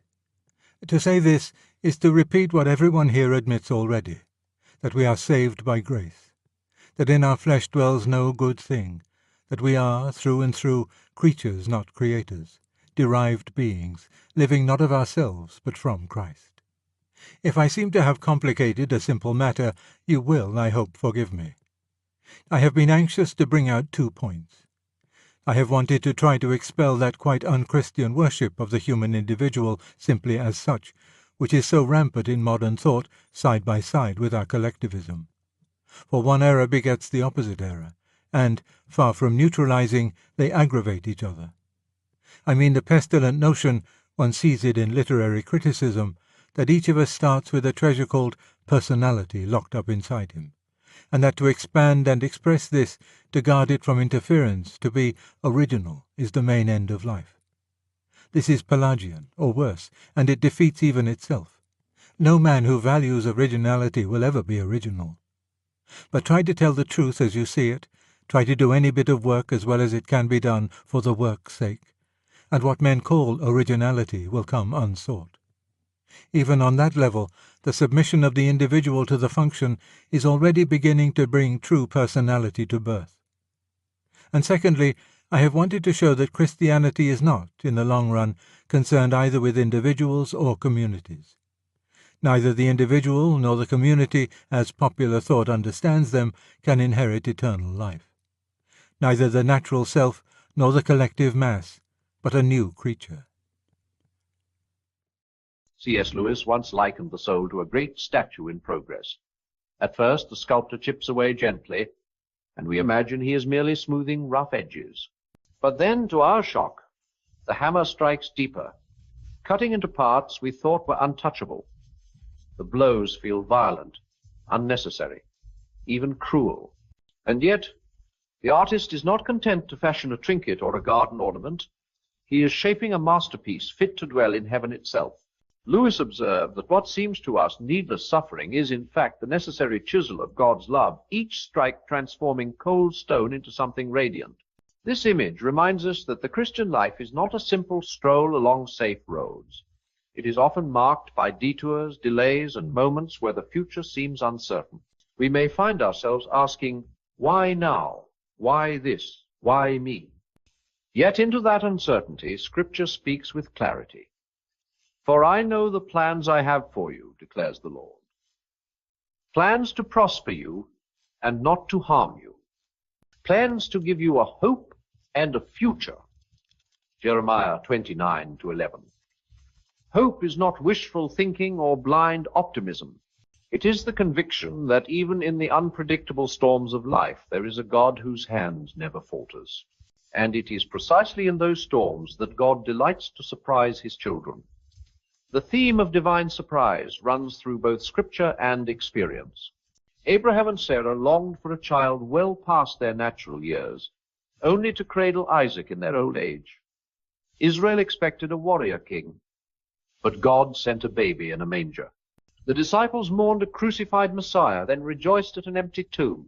Again and again, God breaks into human despair with the unanticipated, the unlikely, and the impossible. His method is rarely what we predict, but it is always what we need. Here lies the heart of our reflection. Do not surrender to despair when the unexpected arrives. What feels like chaos may in fact be the canvas for a greater mercy. What appears as loss may be the seed of a larger joy. Lewis once wrote that we are too easily satisfied with mud pies in the slums because we cannot imagine the holiday by the sea. In the same way, our narrow expectations often blind us to the vastness of God's designs. Divine surprises are not interruptions to his plan, they are his plan.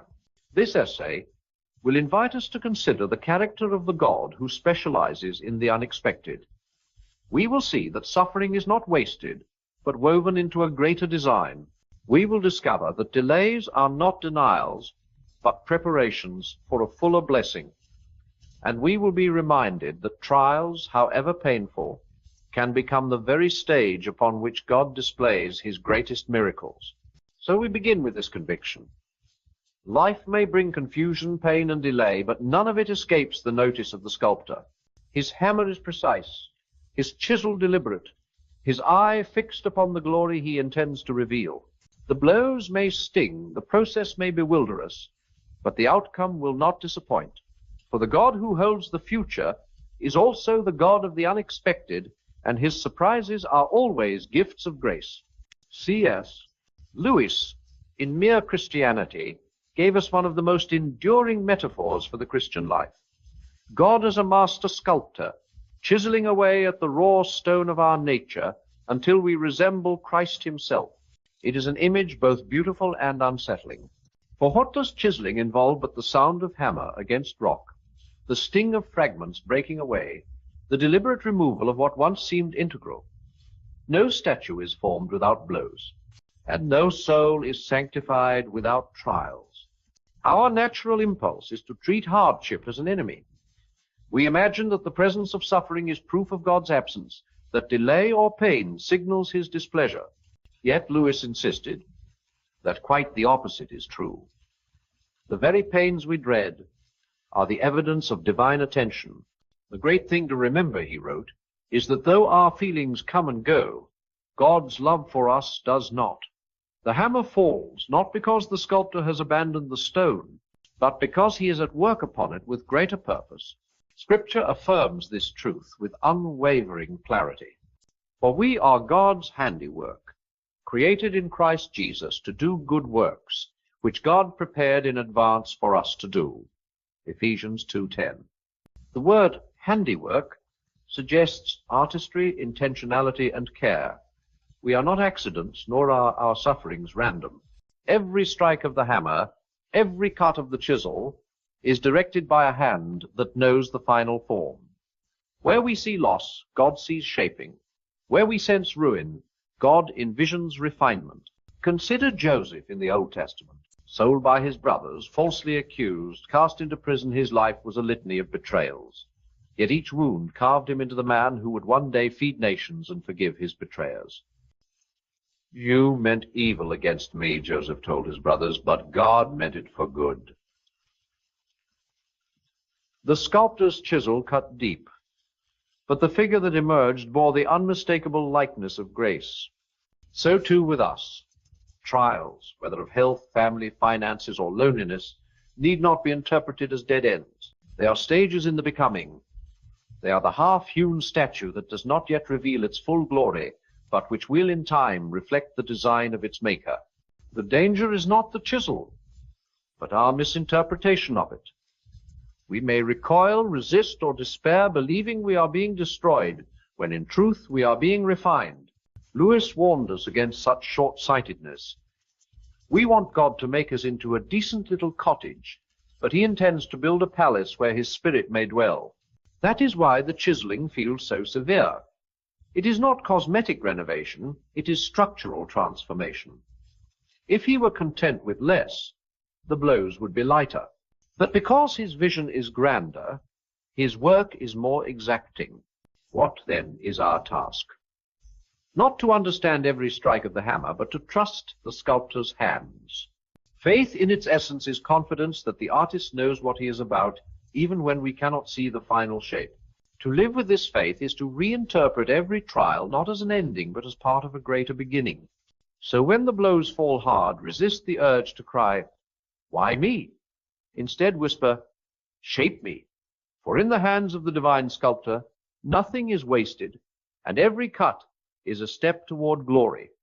Picture, if you will, a child wandering through a forest as twilight falls.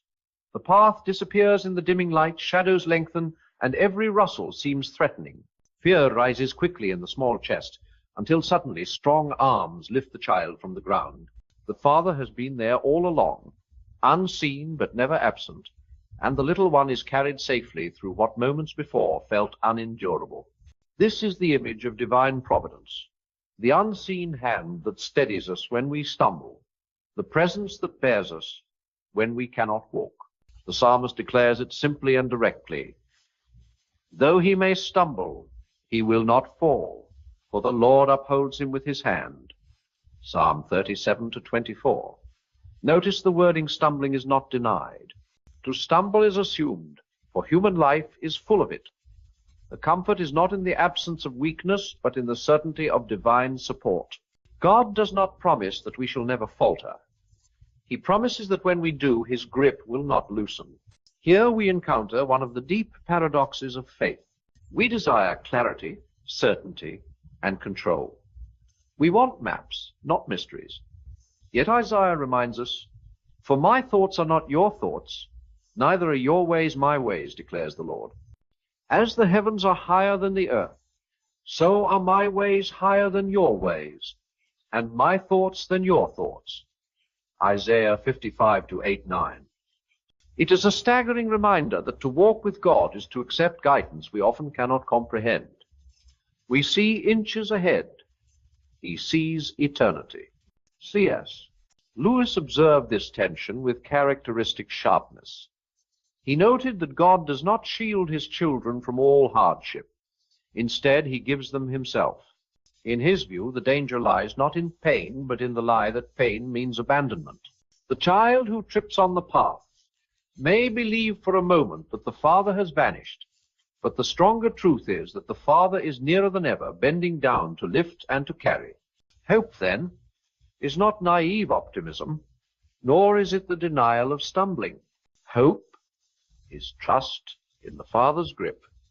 It is confidence that even in the forest of fear, when the way forward seems impassable, we are held. Indeed, some of the deepest lessons of faith are taught not when we stride in confidence, but when we limp in weakness, only to discover that everlasting arms are beneath us. In our modern lives, this lesson is as urgent as ever. The believer who watches retirement savings dwindle, the parent who fears for a wayward child, the patient awaiting a diagnosis, all feel the dark forest pressing close. We stumble in uncertainty, yet the hand that holds us is the same hand that spread out the heavens, the same hand that steadied Peter when his faith faltered upon the waves. If he did not let the fisherman sink, will he abandon you? Lewis wrote that God's interventions are rarely what we expect, but they are always what we need. The child may cry for the path to be illuminated, but the Father answers by carrying the child himself. The greater gift is not light for the eyes, but strength for the arms that bear us through the dark. Thus, stumbling is not failure, it is opportunity. Each falter is an occasion to feel afresh the firmness of God's grasp. And in that grasp lies the secret of hope. We are not merely wandering children, but beloved sons and daughters, carried through the forest of time by a Father whose ways, though higher than ours, are always directed by love. It has often been observed that the darkest hour comes just before the dawn. Scripture agrees. The psalmist writes with confidence born of experience.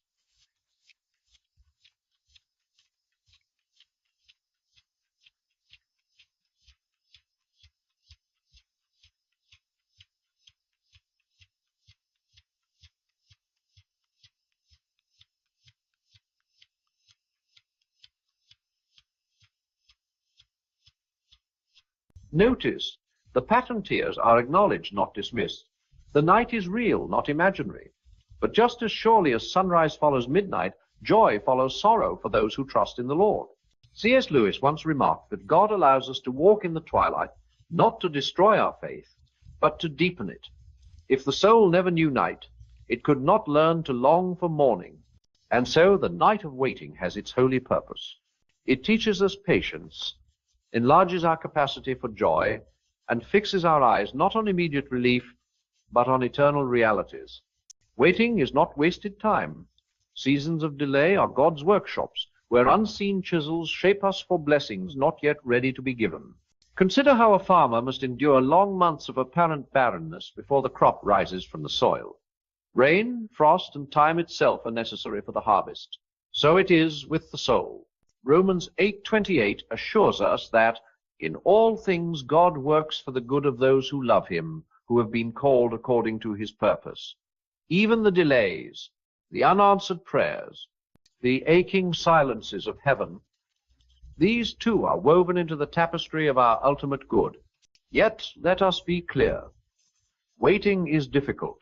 The one who prays for healing while pain persists, the widow who longs for companionship while silence echoes, the weary worker who sees no fruit of years of labor, these know that waiting is not passive. It is an act of endurance, of trust, of placing one's whole self in the hands of a God whose timing defies our calendars. It is, as Lewis would put it, the training of our affections to love the giver more than the gifts. In our modern culture, where impatience is nearly a virtue and instant gratification is expected, this spiritual discipline feels especially foreign. We want the morning now without enduring the night. But God is not hurried, for he sees what we cannot. He knows that joy too quickly gained is joy too easily lost. By contrast, the joy that comes in the morning after a night of tears is joy with roots. It has been tested, refined, and secured. Think of Joseph languishing in prison, years after his dreams of greatness. From the dungeon, morning must have felt like a cruel rumor. Yet in God's time, the dungeon gave way to the palace. Or recall the disciples, despairing in the shadow of the cross on Friday night. Morning broke not with explanations, but with resurrection. The night was long, but dawn was longer. Here lies the essence of Christian hope. We wait not in vain, but with assurance. The night is temporary, the morning eternal. Silence is not abandonment, but preparation. What looks like delay is often divine design. And so, as you read these words, perhaps carrying your own unanswered prayers and unfulfilled hopes, let this truth steady your heart. Dawn is coming.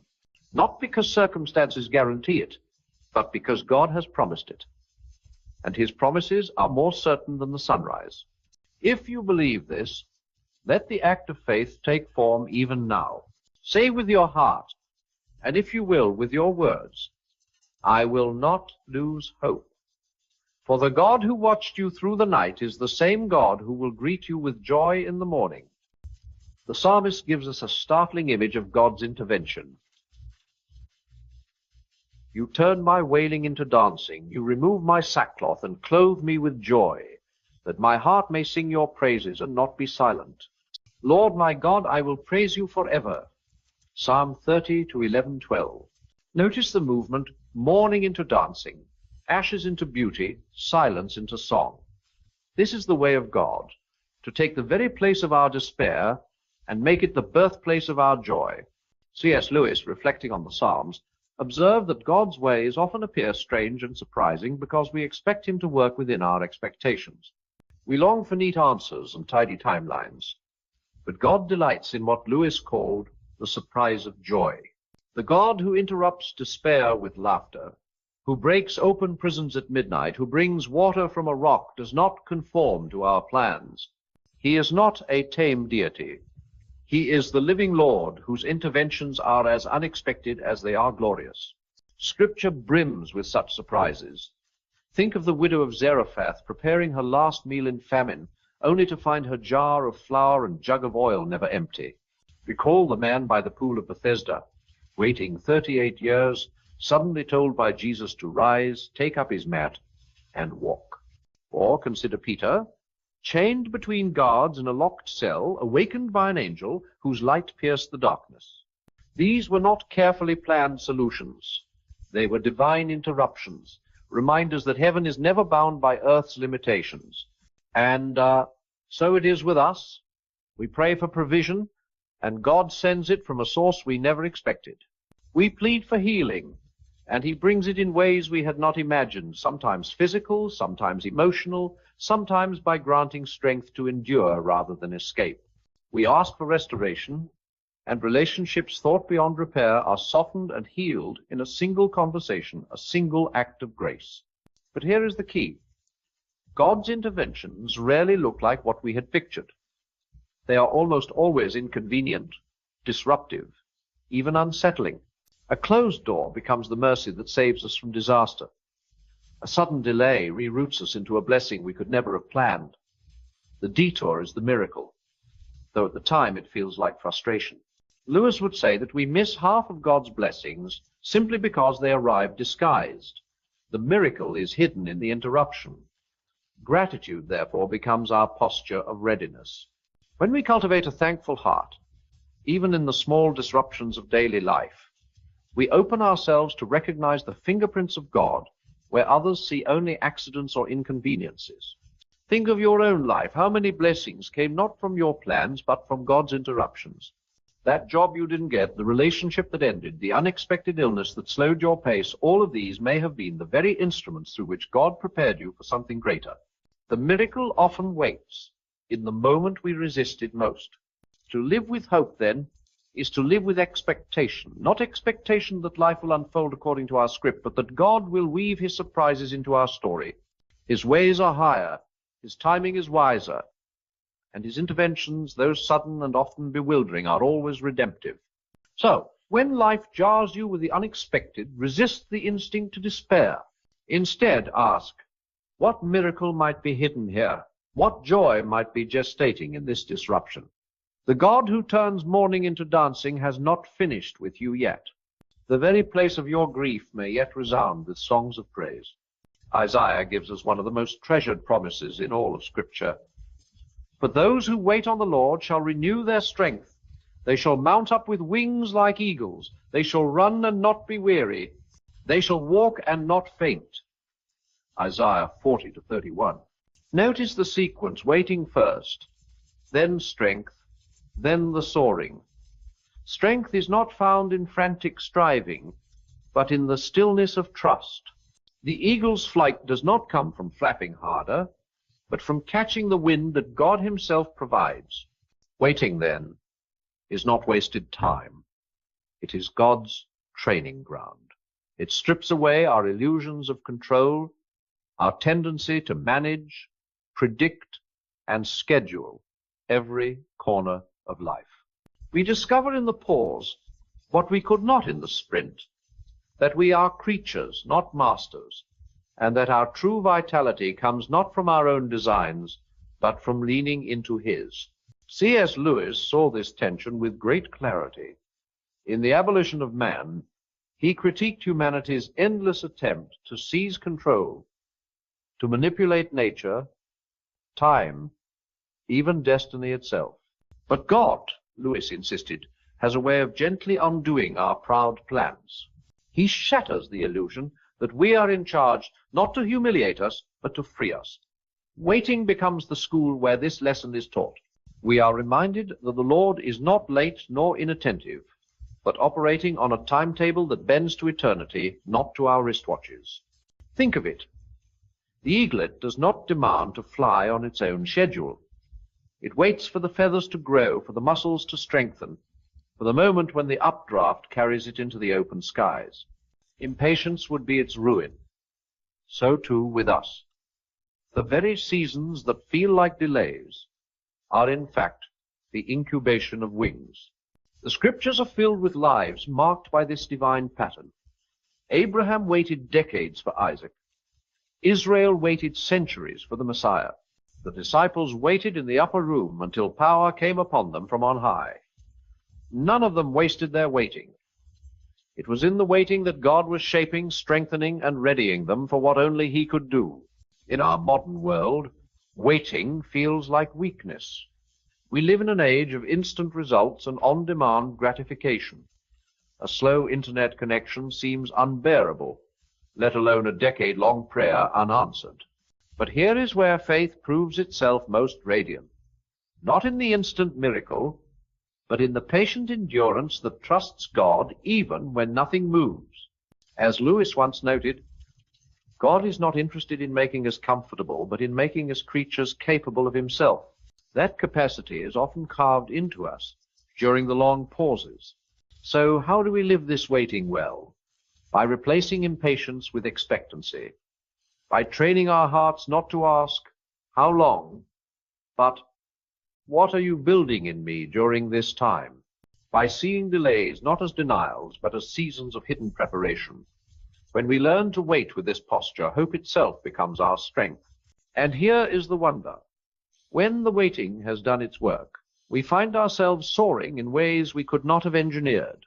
Like the eagle riding the wind, we are carried by a strength not our own. What once felt like delay is revealed as design. The very silence we resented becomes the womb of our renewal. So do not despise the waiting.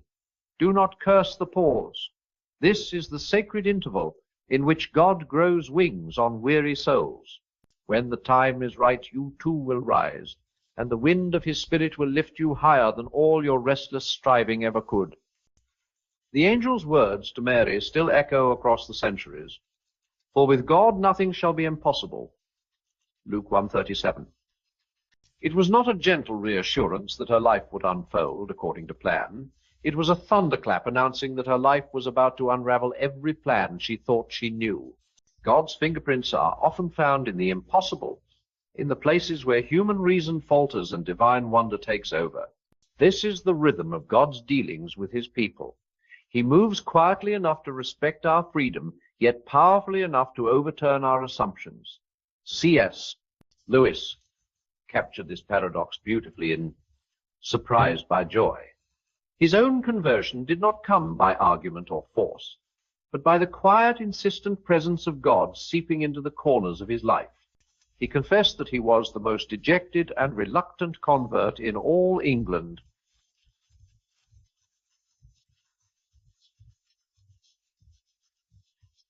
And yet that reluctant surrender became the beginning of unimagined joy. The unexpected for Lewis was not the absence of reason, but the fulfillment of it. The arrival of something he had not dared to believe was possible. So it is with us.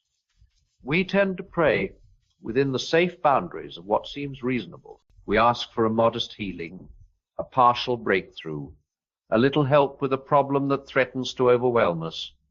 And God, in his mercy, often grants those small prayers. But do we dare to ask for more? Do we dare to pray for miracles that exceed explanation, for transformations that defy logic, for interventions that bear his unmistakable signature? The Bible is replete with such moments. Seas part, walls collapse, exiles return, prison doors swing open, and the dead rise to life. None of these outcomes could have been managed or predicted by human strength. Each bore the unmistakable mark of God's hand, moving not according to probability, but according to his glory. To embrace the unexpected is to admit that we are not the authors of our story. It is to release our grip on the tidy scripts we write for our lives and allow God to compose a narrative larger than our imagination can contain. This surrender is frightening because it means stepping into the unknown, but it is also freeing because it means we are no longer bound by the limits of our own strength. Lewis often warned that God is not safe, but he is good. The one who calls us to expect the unexpected is not inviting us into chaos, but into a deeper trust.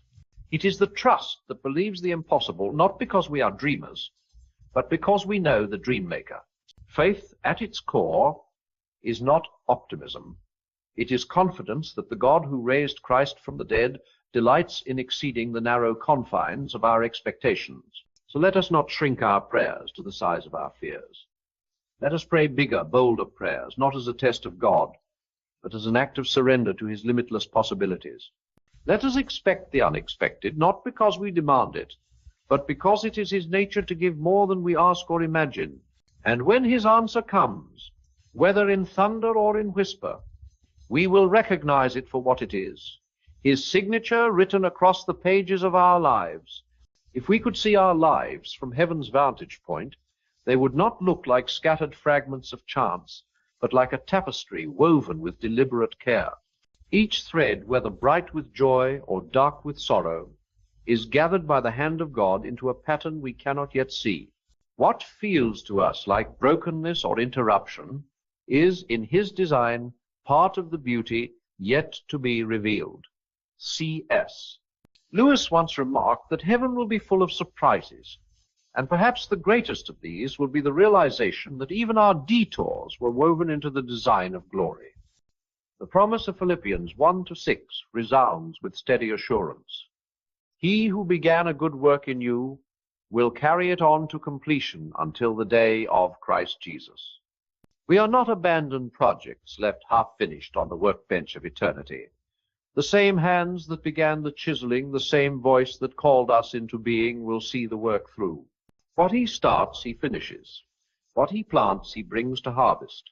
This is why we must not lose hope. Despair tells us that what we see now is all there will ever be. Hope whispers that God has not spoken his last word. Despair urges us to give up in the darkness. Hope teaches us to wait for the dawn. And dawn, in God's economy, always comes, sometimes suddenly, sometimes slowly, but always faithfully. To walk with God is to live in expectation of his surprises. Not because we know when they will come, but because we know the character of the one who sends them. He delights in turning mourning into dancing, in lifting the lowly, in filling the hungry with good things. He delights in exceeding what we dared to imagine. Heaven, Lewis reminds us, will be brimming with things we never thought to ask. That is not only a promise for eternity, it is a pattern for life now. So let us move forward with courage. Not the courage of those who think they control the future, but the courage of those who know who holds it. Let us live not with clenched fists of anxiety, but with open hands of trust. Let us walk in wonder, expecting divine interruptions in the ordinary, grace breaking in through the unexpected. And as you continue your journey, remember this blessing. Trust his timing, rejoice in his surprises, and never lose hope. For the God who holds your tears also holds your future, and he is faithful to complete what he began. Ladies and gentlemen, you are not here by coincidence. No, this moment was chosen for you by something greater. Destiny has brought you here for a reason. Today I'm going to break down 6 clear signs that you are about to step into the favor of God. Before we go further, let's get something straight. Favor isn't fair. When God's favor enters your life, it sets things in motion that you couldn't have imagined. It takes you to heights you never thought possible, but it often begins in moments that feel anything but easy. Faith doesn't count until it's tested. It's simple to believe when life is smooth, when the bills are paid, and when everything seems to be falling into place. But what about when the storms hit? When the foundation you thought was unshakable starts to crumble? That's when true faith is tested, and it's often the moment right before God's favor shows up in your life. Life has a way of shaping us through challenges. It's not always pleasant, and it rarely makes sense in the moment. You might feel weighed down, questioning, why me? Maybe you're even wondering if God still hears you. Let me tell you this, if you're being tested, it's a sign that something greater is ahead. God doesn't allow battles for people who aren't destined to win. When you're in the thick of the storm and everything feels like it's falling apart, pause for a moment. Look within and ask yourself, what is holding me up? Storms have a way of exposing what we've built our lives on. If your foundation relies on things that come and go, like others' opinions, job titles, or your own understanding, it will falter under pressure. But if your foundation is anchored in God's promises, it will stand firm, no matter how fierce the storm. God permits storms to clear away anything not rooted in him. Think about it. When life is smooth, we tend to lean on our own abilities. But when we're brought to the end of ourselves, when we're forced to surrender, that's when we truly depend on him. And depending on him isn't weakness, it's faith. Faith doesn't mean you won't have doubts or fears. It means choosing to trust God even when the answers aren't clear and the path is uncertain. It's waking up and saying, God, I don't know how this will turn out, but I trust you do. That trust, despite the fear and the questions, is where God starts working. Miracles, remember this, the bigger the test, the greater the story you'll tell. Think of the people we look up to in faith. Joseph went from being sold into slavery to becoming a ruler in Egypt. David was hunted before he became king. Even Jesus endured the ultimate test, the cross, before the resurrection. What if Joseph had given up in the pit? What if David had quit while hiding in the cave? What if Jesus had chosen to avoid the cross? The blessing always comes after the test. You might feel overlooked right now. Maybe you've prayed and only heard silence. Maybe you've worked tirelessly, but the breakthrough hasn't arrived. Let me assure you, delay is not denial. God's timing is perfect, even when it doesn't match our plans. Sometimes waiting is part of the test. It's God asking, will you trust me when you can't see the outcome? Will you stay faithful even when the answer seems far away? And here's the beauty of faith. It inspires others. When you hold on to your faith during trials, it strengthens you and encourages everyone watching. Your family, your friends, even people you don't know are impacted. You become a living example of God's power and grace. Don't think for a moment that your faith is unnoticed by God. Every tear, every whispered prayer, and every step you take in faith is known and remembered in heaven. Let's be honest, holding on to faith when life gets tough isn't easy. There will be days when giving up seems like the easiest option. The enemy will try to fill your mind with doubts, whispering that your efforts are pointless.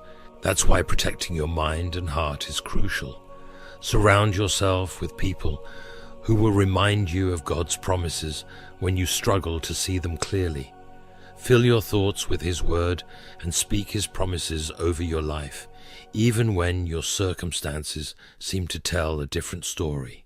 You may think, I've been holding on for so long and nothing has changed. Let me encourage you with this. Some of God's greatest works happen where you can't see them. Picture a seed buried in the ground. Before it ever breaks through the soil, it grows roots, establishing the foundation that will sustain it when it blooms. Your faith works the same way. Every time you trust God in the middle of adversity, your roots grow stronger, and when the timing is right, you'll see the results. Remember, God's favor isn't always about material blessings or quick answers. Sometimes His favor is the strength to endure, the peace to press on, or the wisdom to make the right choices. Often, the challenges that feel like they're breaking you are actually the things God uses to shape you. The difficulties you're facing now are preparing you for what He's called you to do. So don't resent the tests and don't curse the storms. Instead, change how you look at them. Ask God, what are you showing me through this? How are you growing my faith right now? Then trust that He is working everything out for your good. Let me end with this. Faith doesn't mean you'll never face the fire, but it does mean you'll never face it alone. God never promised an easy road, but He did promise to walk with you every step of the way. So when the storms come, don't be afraid. Don't let doubt and fear shake your faith. Stand firm. Stand on His promises. Stand with confidence that if you're being tested, it's because something amazing is on the horizon.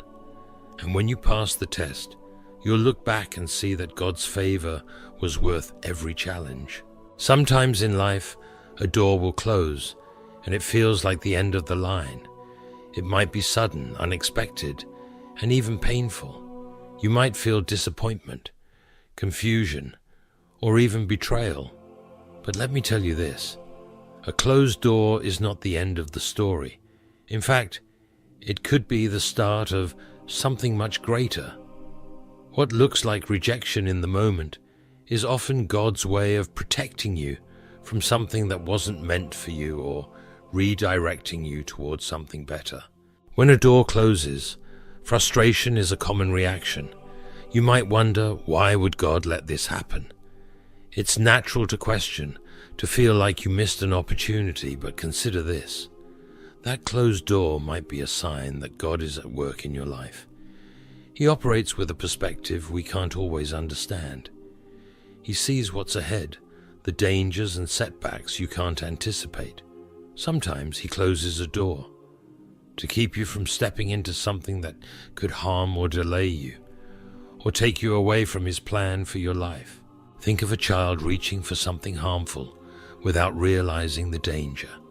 A loving parent will step in, pulling them back, even if the child doesn't understand why. That's how God works with us. He sees what we can't, and out of love, he steps in to redirect us. It may feel like a loss in the moment, but as the time goes on and the bigger picture becomes clear, you'll start to see the blessing in that closed door. When God closes a door, it's natural to focus on what's lost. You might find yourself replaying the events, questioning what you could have done differently. But dwelling on what's behind you keeps you from seeing the new opportunities God is preparing. We often hold tightly to what feels safe and familiar, but sometimes God calls us to let go of the good so he can bring something even better. It's not about staying in your comfort zone. It's about stepping fully into his plan for your life. Letting go is not easy. It takes trust, patience, and faith. You must believe that God's plan is working, even when it doesn't make sense. Growth often happens in the waiting period, the space between the closed door and the one God is about to open. During this time, he builds your character, strengthens your faith, and equips you for what's ahead. Sometimes a door closes, not because the opportunity was bad, but because it wasn't the right fit for you. Timing is everything with God. He doesn't just care about where you're going, but also when you get there. A blessing given too early can become a burden, which is why God ensures you're ready before he opens the next door. Not every closed door is meant to be reopened. We can waste time and energy trying to force our way back into situations God has already removed us from. You might try to push a door open, but when God has closed it, no effort on your part can make it right. Even if you manage to force it open, you'll quickly realize why it was shut in the first place. Trusting God means accepting that his no is as loving as his yes. In moments of doubt, reflect on your past. Can you think of times when a closed door felt devastating, but later proved to be a blessing? Perhaps it was a job you didn't get, a relationship that ended, or a path that shifted unexpectedly. At the time, it felt like failure, but in hindsight, you can see how it led to something better, an opportunity, a breakthrough, or even a deeper understanding of yourself and God's guidance. God often uses closed doors to teach us. They help us grow, build resilience, and trust him more deeply. These moments of uncertainty are where we learn to rely on him fully. Closed doors also teach us to surrender. They remind us that we're not in control, and that our lives are guided by a God who knows exactly what we need and when we need it. The pain of a closed door can feel heavier when we compare ourselves to others. You might wonder, why did their door open while mine stayed shut? But comparison steals your joy and clouds your perspective. What God has for someone else isn't meant for you, and what God has for you is uniquely yours. Just because your door hasn't opened yet doesn't mean it never will. Trust that His timing is perfect, even when it doesn't match your expectations. Remember, God doesn't just close doors, He opens them too. And when He opens a door, no one can shut it. When the time is right, the opportunities He brings will far surpass anything you could have planned. His ways are greater than ours, and His timing is always right. Trusting Him means believing that His plan is worth the wait. Closed doors are not failures. They are part of God's plan to direct you towards something better. They show that God is actively guiding your life and shaping your path. When one door closes, don't lose hope. Instead, turn to God and seek His guidance for the next step. Trust that He is working behind the scenes, setting everything in motion for your good. A closed door isn't rejection, it's redirection. It's God saying, I have something better for you. Trust me and follow me. When you trust His lead, the path He takes you on will exceed anything you could have imagined. Don't let closed doors discourage you. See them as part of the process, understanding that each step is moving you closer to God's ultimate plan for your life. Sometimes you'll feel a quiet restlessness deep in your soul. It's not anxiety, fear, or unhappiness, but a sense that something is changing. It's an awareness that the life you've been living no longer fits where you're meant to go. Even if you don't fully understand it, you can feel it. A spiritual stirring that signals change. This feeling is not random. It's a sign that God is preparing you for something greater. When God begins to work in your life, the changes often start within you before you see anything happen outwardly. That unease or stirring in your spirit is His way of getting your attention. It's His way of saying, get ready, I'm about to do something new. While the unknown can feel overwhelming, this stirring is a reminder that God is already working on your behalf in ways you can't yet see. This restlessness often arises when you've outgrown your current season. It might feel like you're stuck, but in reality, God is getting you ready for what's next. Growth is uncomfortable. It stretches and challenges you. Think about a seed planted in the soil. Before it can grow into what it was meant to be, it must stretch, push, and even break in the darkness. That's how God works in your life. The stirring you feel is meant to push you out of your comfort zone and into your purpose. This feeling is also God's way of shifting your focus. It's easy to get caught up in the busyness of life, chasing success, relationships, or routines, and lose sight of His plan. When God stirs your spirit, it's a call to pause and reflect.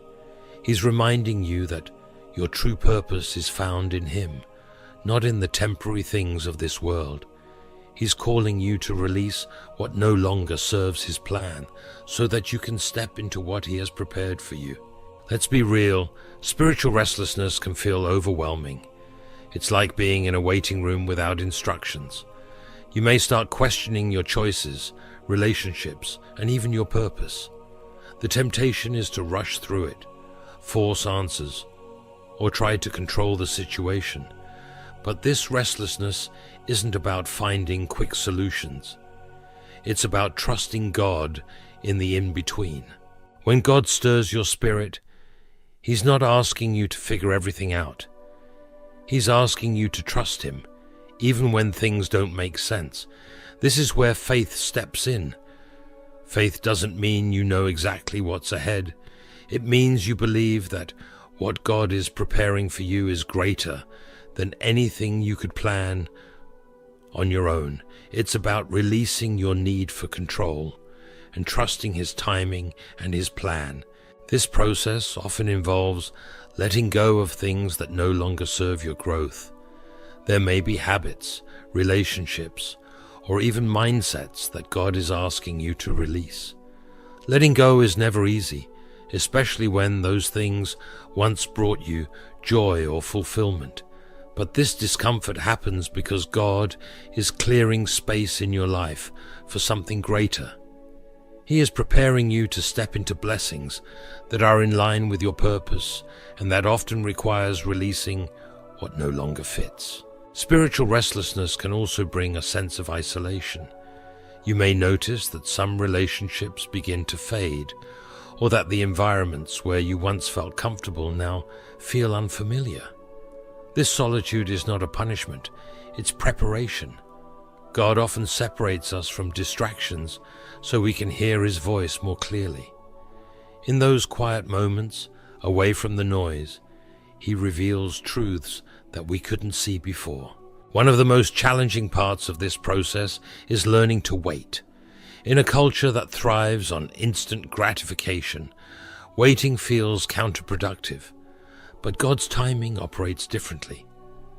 He is never in a rush, and He isn't constrained by our deadlines. When you feel that stirring in your spirit, it's not a signal to panic or jump into action. Instead, it's a call to seek Him. Spend time in prayer, meditate on His word, and ask Him to show you the next steps. The restlessness you feel is not about doing more, it's about drawing closer to God. During this time, protect your peace. Not everyone will understand the changes you're experiencing. Some may question your choices or try to keep you in your comfort zone. But remember, the vision God placed in your heart is for you, not for them. You don't need everyone's approval to follow God's direction. Stay tuned to His voice and let Him guide your decisions. It's important to see this restlessness as a gift, not a punishment. It's proof that God is at work in your life. He's disrupting your comfort because He loves you too much to leave you where you are. God sees potential in you, even when you don't see it yourself. He's calling you to rise to the level He created you for. This process might feel like a wilderness, uncertain and unclear, but that's okay. The same God who stirred your spirit is the one who will guide you forward. He is not a God of confusion, but of order. Even when the path feels uncertain, His presence is constant. Trust Him, lean into His wisdom, and allow Him to lead you one step at a time. Don't be afraid to dream bigger. Sometimes God stirs your spirit to expand your perspective.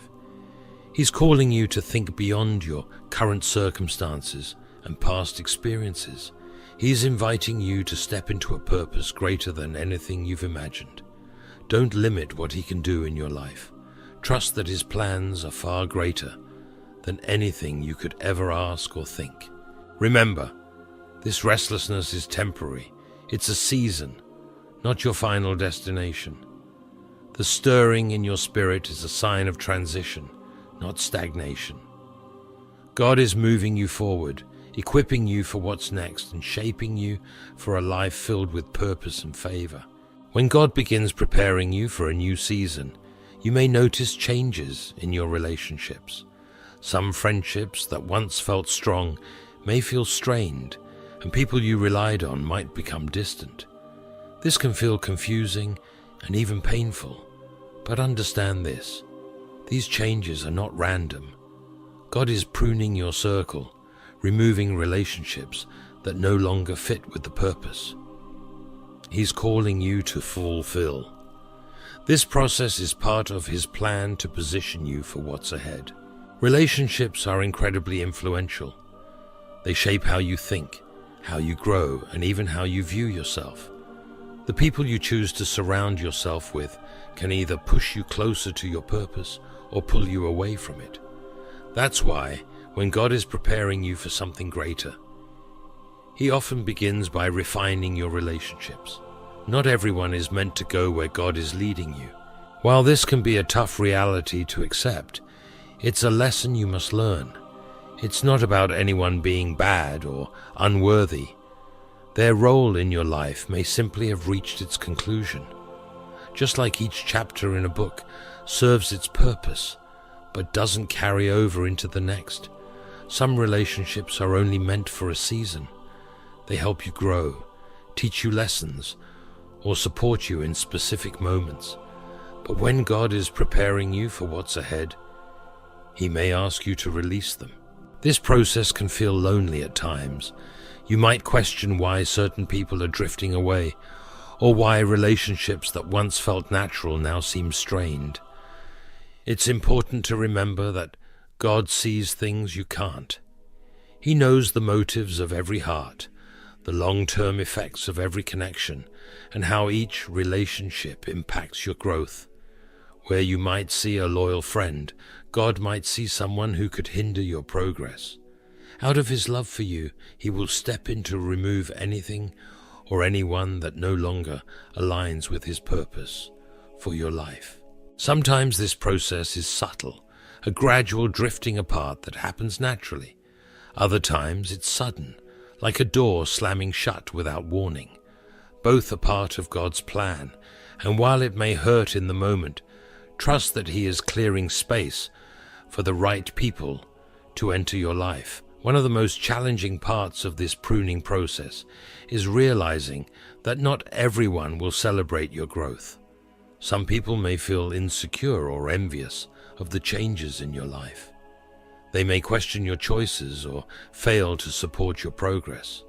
While this can feel discouraging, don't let it stop you. Remember, your path is uniquely yours, and not everyone is equipped to walk it with you. Not all relationships need to end. Some can grow and evolve alongside you. There are people in your life who may not understand your growth at first, but are willing to adapt and grow with you. These are the relationships worth investing in. Look for those who encourage you to become better, who celebrate your victories without jealousy, and who challenge you to keep moving forward. These people are part of the support system God has designed to walk with you into the next season of your life. As relationships shift, it's crucial to guard your heart. Losing people can create space for feelings of resentment or bitterness if you're not careful. Holding on to those emotions will only weigh you down. Instead, choose to let go with gratitude. Thank God for the role those individuals played in your life and trust that their departure is part of His greater plan. As God removes certain people, He will also bring new individuals into your life.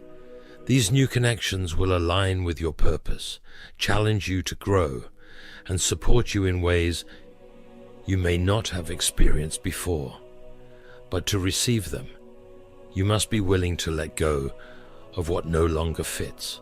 Be intentional about the relationships you form moving forward. Not everyone who enters your life is meant to stay, and not everyone who supports you has pure motives. Pray for wisdom. Ask God to help you.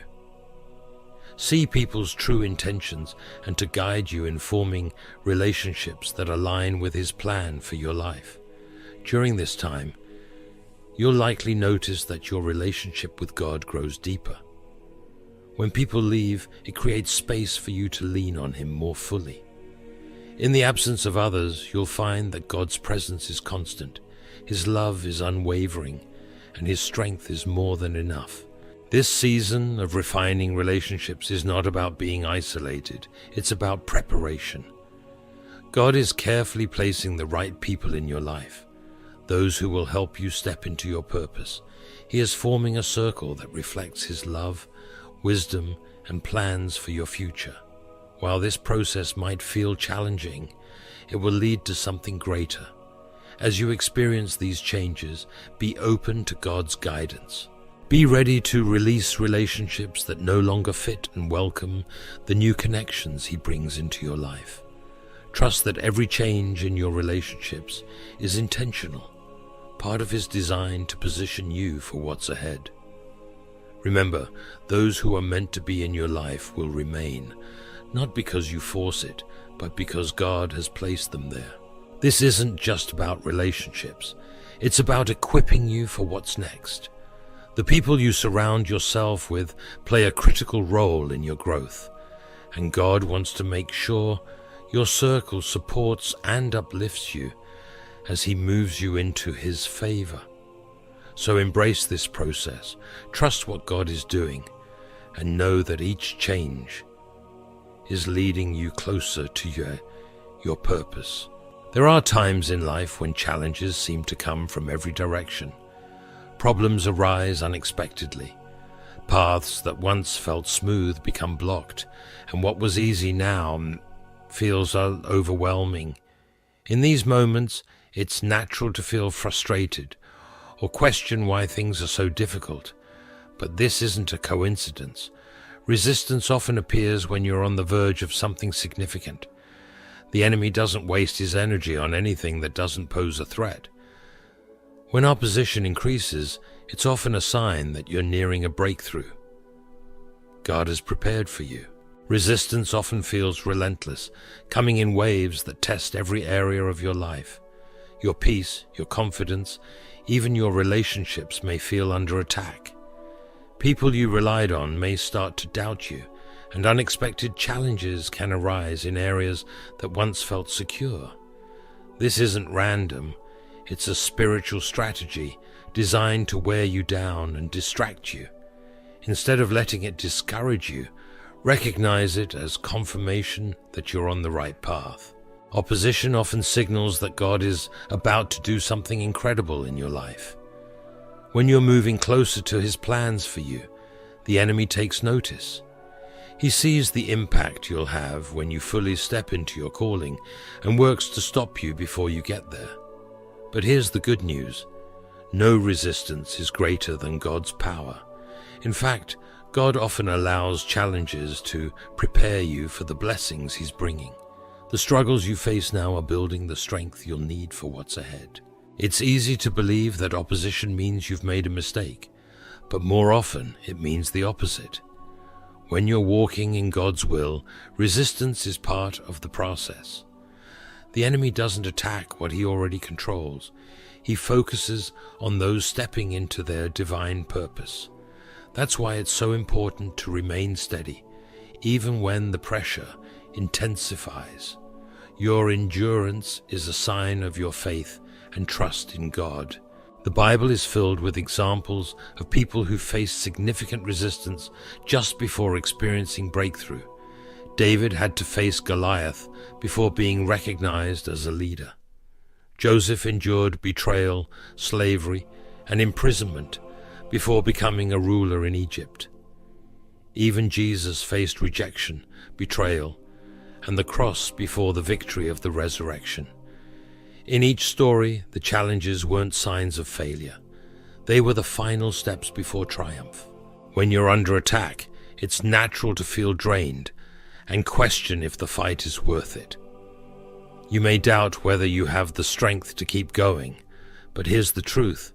You're not in this battle alone. God is with you, and his power is strongest when you feel weakest, when you rely on him. He will sustain you, guide you, and equip you to face every challenge. The resistance you're experiencing isn't meant to destroy you. It's meant to strengthen you. Opposition serves another purpose. It refines you. It brings to the surface what's inside, your faith, your character, and your trust in God. Challenges give you the chance to grow, depend more deeply on him, and develop the traits you'll need for what's ahead. Strength is forged in the struggle, and every difficulty is an opportunity to prepare for the next season of your life.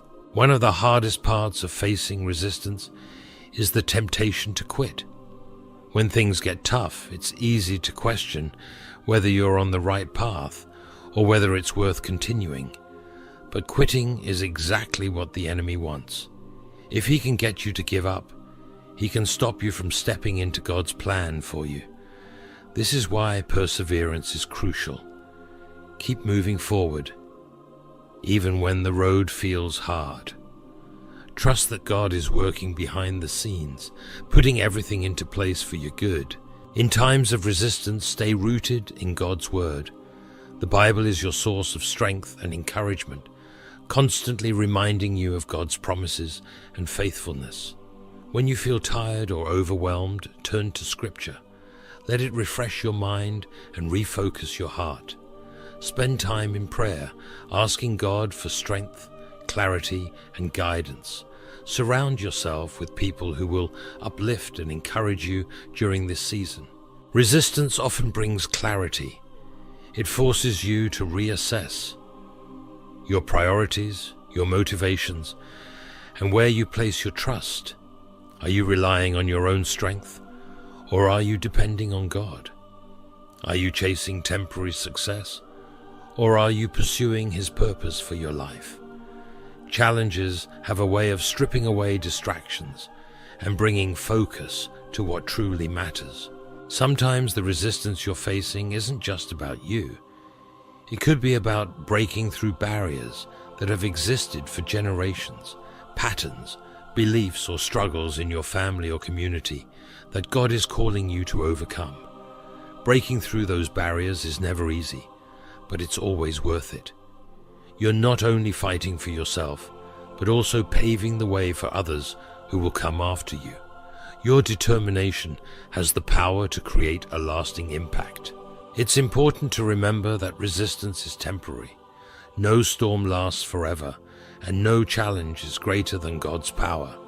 The difficulties you're facing today will become the story of victory you share tomorrow. God is known for turning setbacks into setups for something greater. Trust that He's using every challenge to prepare you for the blessings ahead. When you face opposition, remind yourself of who you are and whose you are. You are a child of God, empowered by His Spirit and backed by His promises. The enemy may try to discourage or intimidate you, but he has no power over your life. God's plans for you are good, and His purpose will come to pass. Stand firm in this truth, and let it carry you through the battle. Resistance isn't a signal to stop. It's a reason to keep going. It's a sign that you're on the verge of something incredible. The closer you get to your breakthrough, the harder the resistance may become. But don't let that scare you. Let it motivate you. Keep pressing forward, knowing that God is with you every step of the way. The challenges you're facing now are shaping you for the blessings that are coming. They're preparing you to handle the greatness of God's favor and to walk fully in His purpose for your life. Lean into the resistance, trust God's timing, and remind yourself that your breakthrough is nearer than it seems. When the pressure feels the greatest, it's often because victory is just around the corner.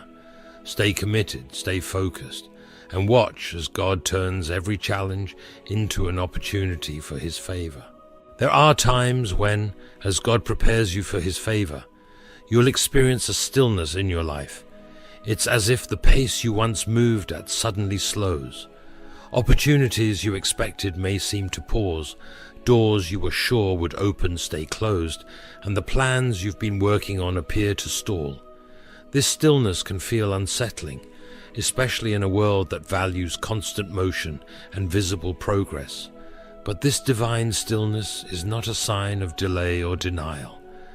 It's a sign that God is working behind the scenes in ways you can't yet see. This stillness isn't empty, it's actually full of purpose. It's a time when God is doing significant work beneath the surface of your life. Just like a seed remains unseen beneath the soil before it bursts into growth, this season of stillness is where God prepares you for what's ahead. He's aligning circumstances, refining your heart, and removing anything that could hinder the blessings. He's getting ready to pour into your life. To truly understand the value of this stillness, you need to adjust your perspective. Rather than viewing it as inactivity, recognize it as a sacred time where God is shaping you for the next steps. Often this pause invites deep reflection, as though God is asking you to step away from the distractions and busyness of life to realign your focus. In this space, you're given the chance to assess your priorities, examine your motivations, and strengthen your relationship with Him. It's a time to ask yourself hard questions.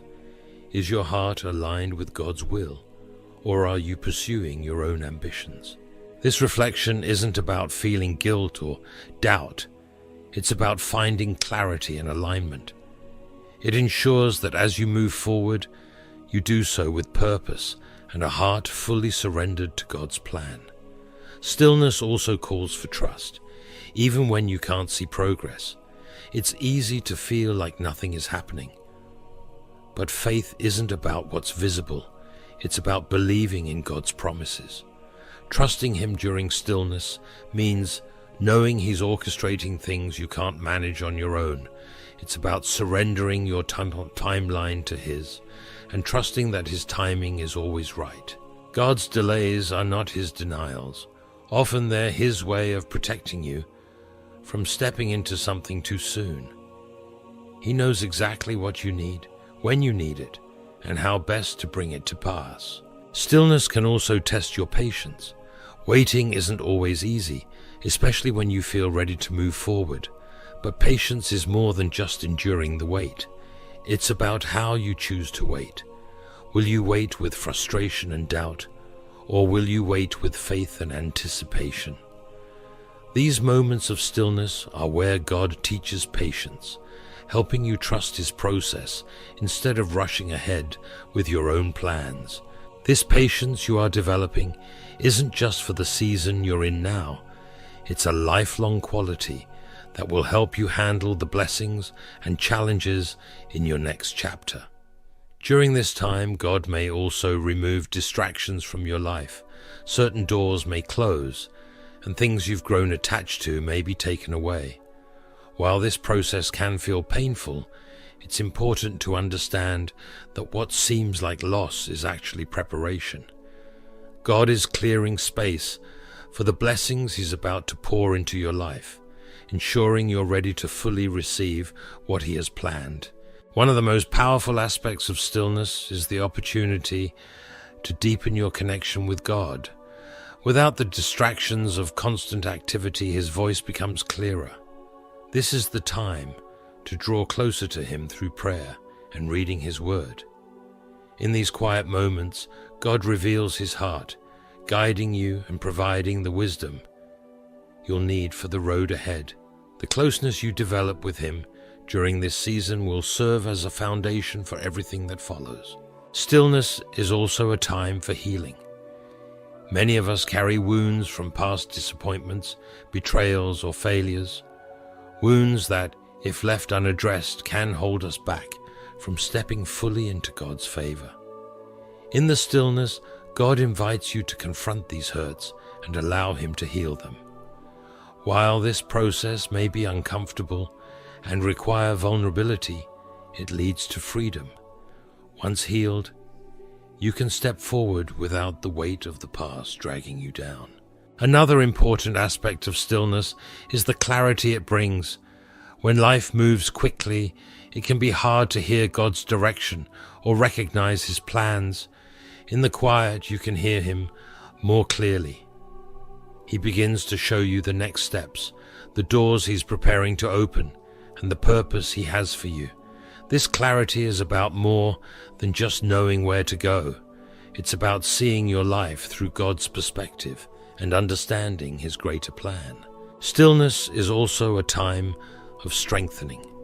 Even though it may feel like you're not making progress, God is building your faith, resilience, and character. He's equipping you with the tools you'll need to handle the blessings and challenges that come with your next season.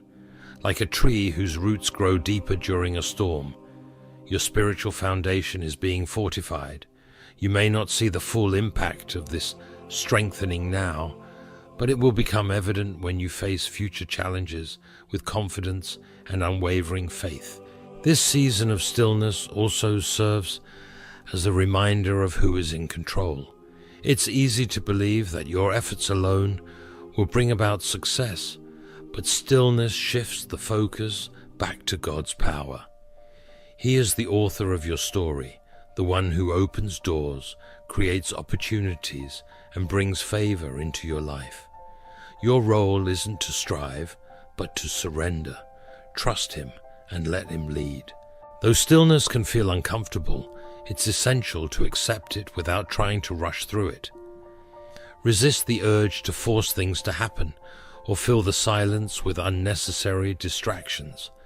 Lean into this time, allowing God to work in and through you. Trust that He is preparing you for something far greater than you can imagine. When the time is right, God will act. Doors will open, opportunities will arise, and His favor will become evident in your life. As you go through this season, remember that stillness isn't about inactivity. It's about intentional preparation. It's God's way of readying your heart, aligning your focus with His, and equipping you for the blessings ahead. Accept the stillness, trust His plan, and know that the same God who brought you to this place will lead you into His favor. Ladies and gentlemen, as we reflect on these moments that signal God's favor, remember that His process is as intentional as His promise. Every challenge, every change, every quiet moment is part of His careful preparation to lead you into His greatness. Walking in God's favor isn't about chasing blessings. It's about becoming who God created you to be. It's about trusting His timing, allowing Him to refine you, and standing firm even when the process feels overwhelming. This path isn't always easy, but God's favor is worth the preparation. His plans for you are bigger than you can imagine, and His purpose is greater than any obstacle you face. As you leave today, hold on to hope, trust His process, and move forward in faith. Your season of favor is on its way. Stay focused, stay surrendered, and watch as God takes you to places you never dreamed of. His favor doesn't just bless you, it changes you, preparing you to bless others and fulfill the extraordinary purpose He has for your life. May you step boldly, trustfully, and walk confidently into everything God has for you. Thank you, and may God bless you.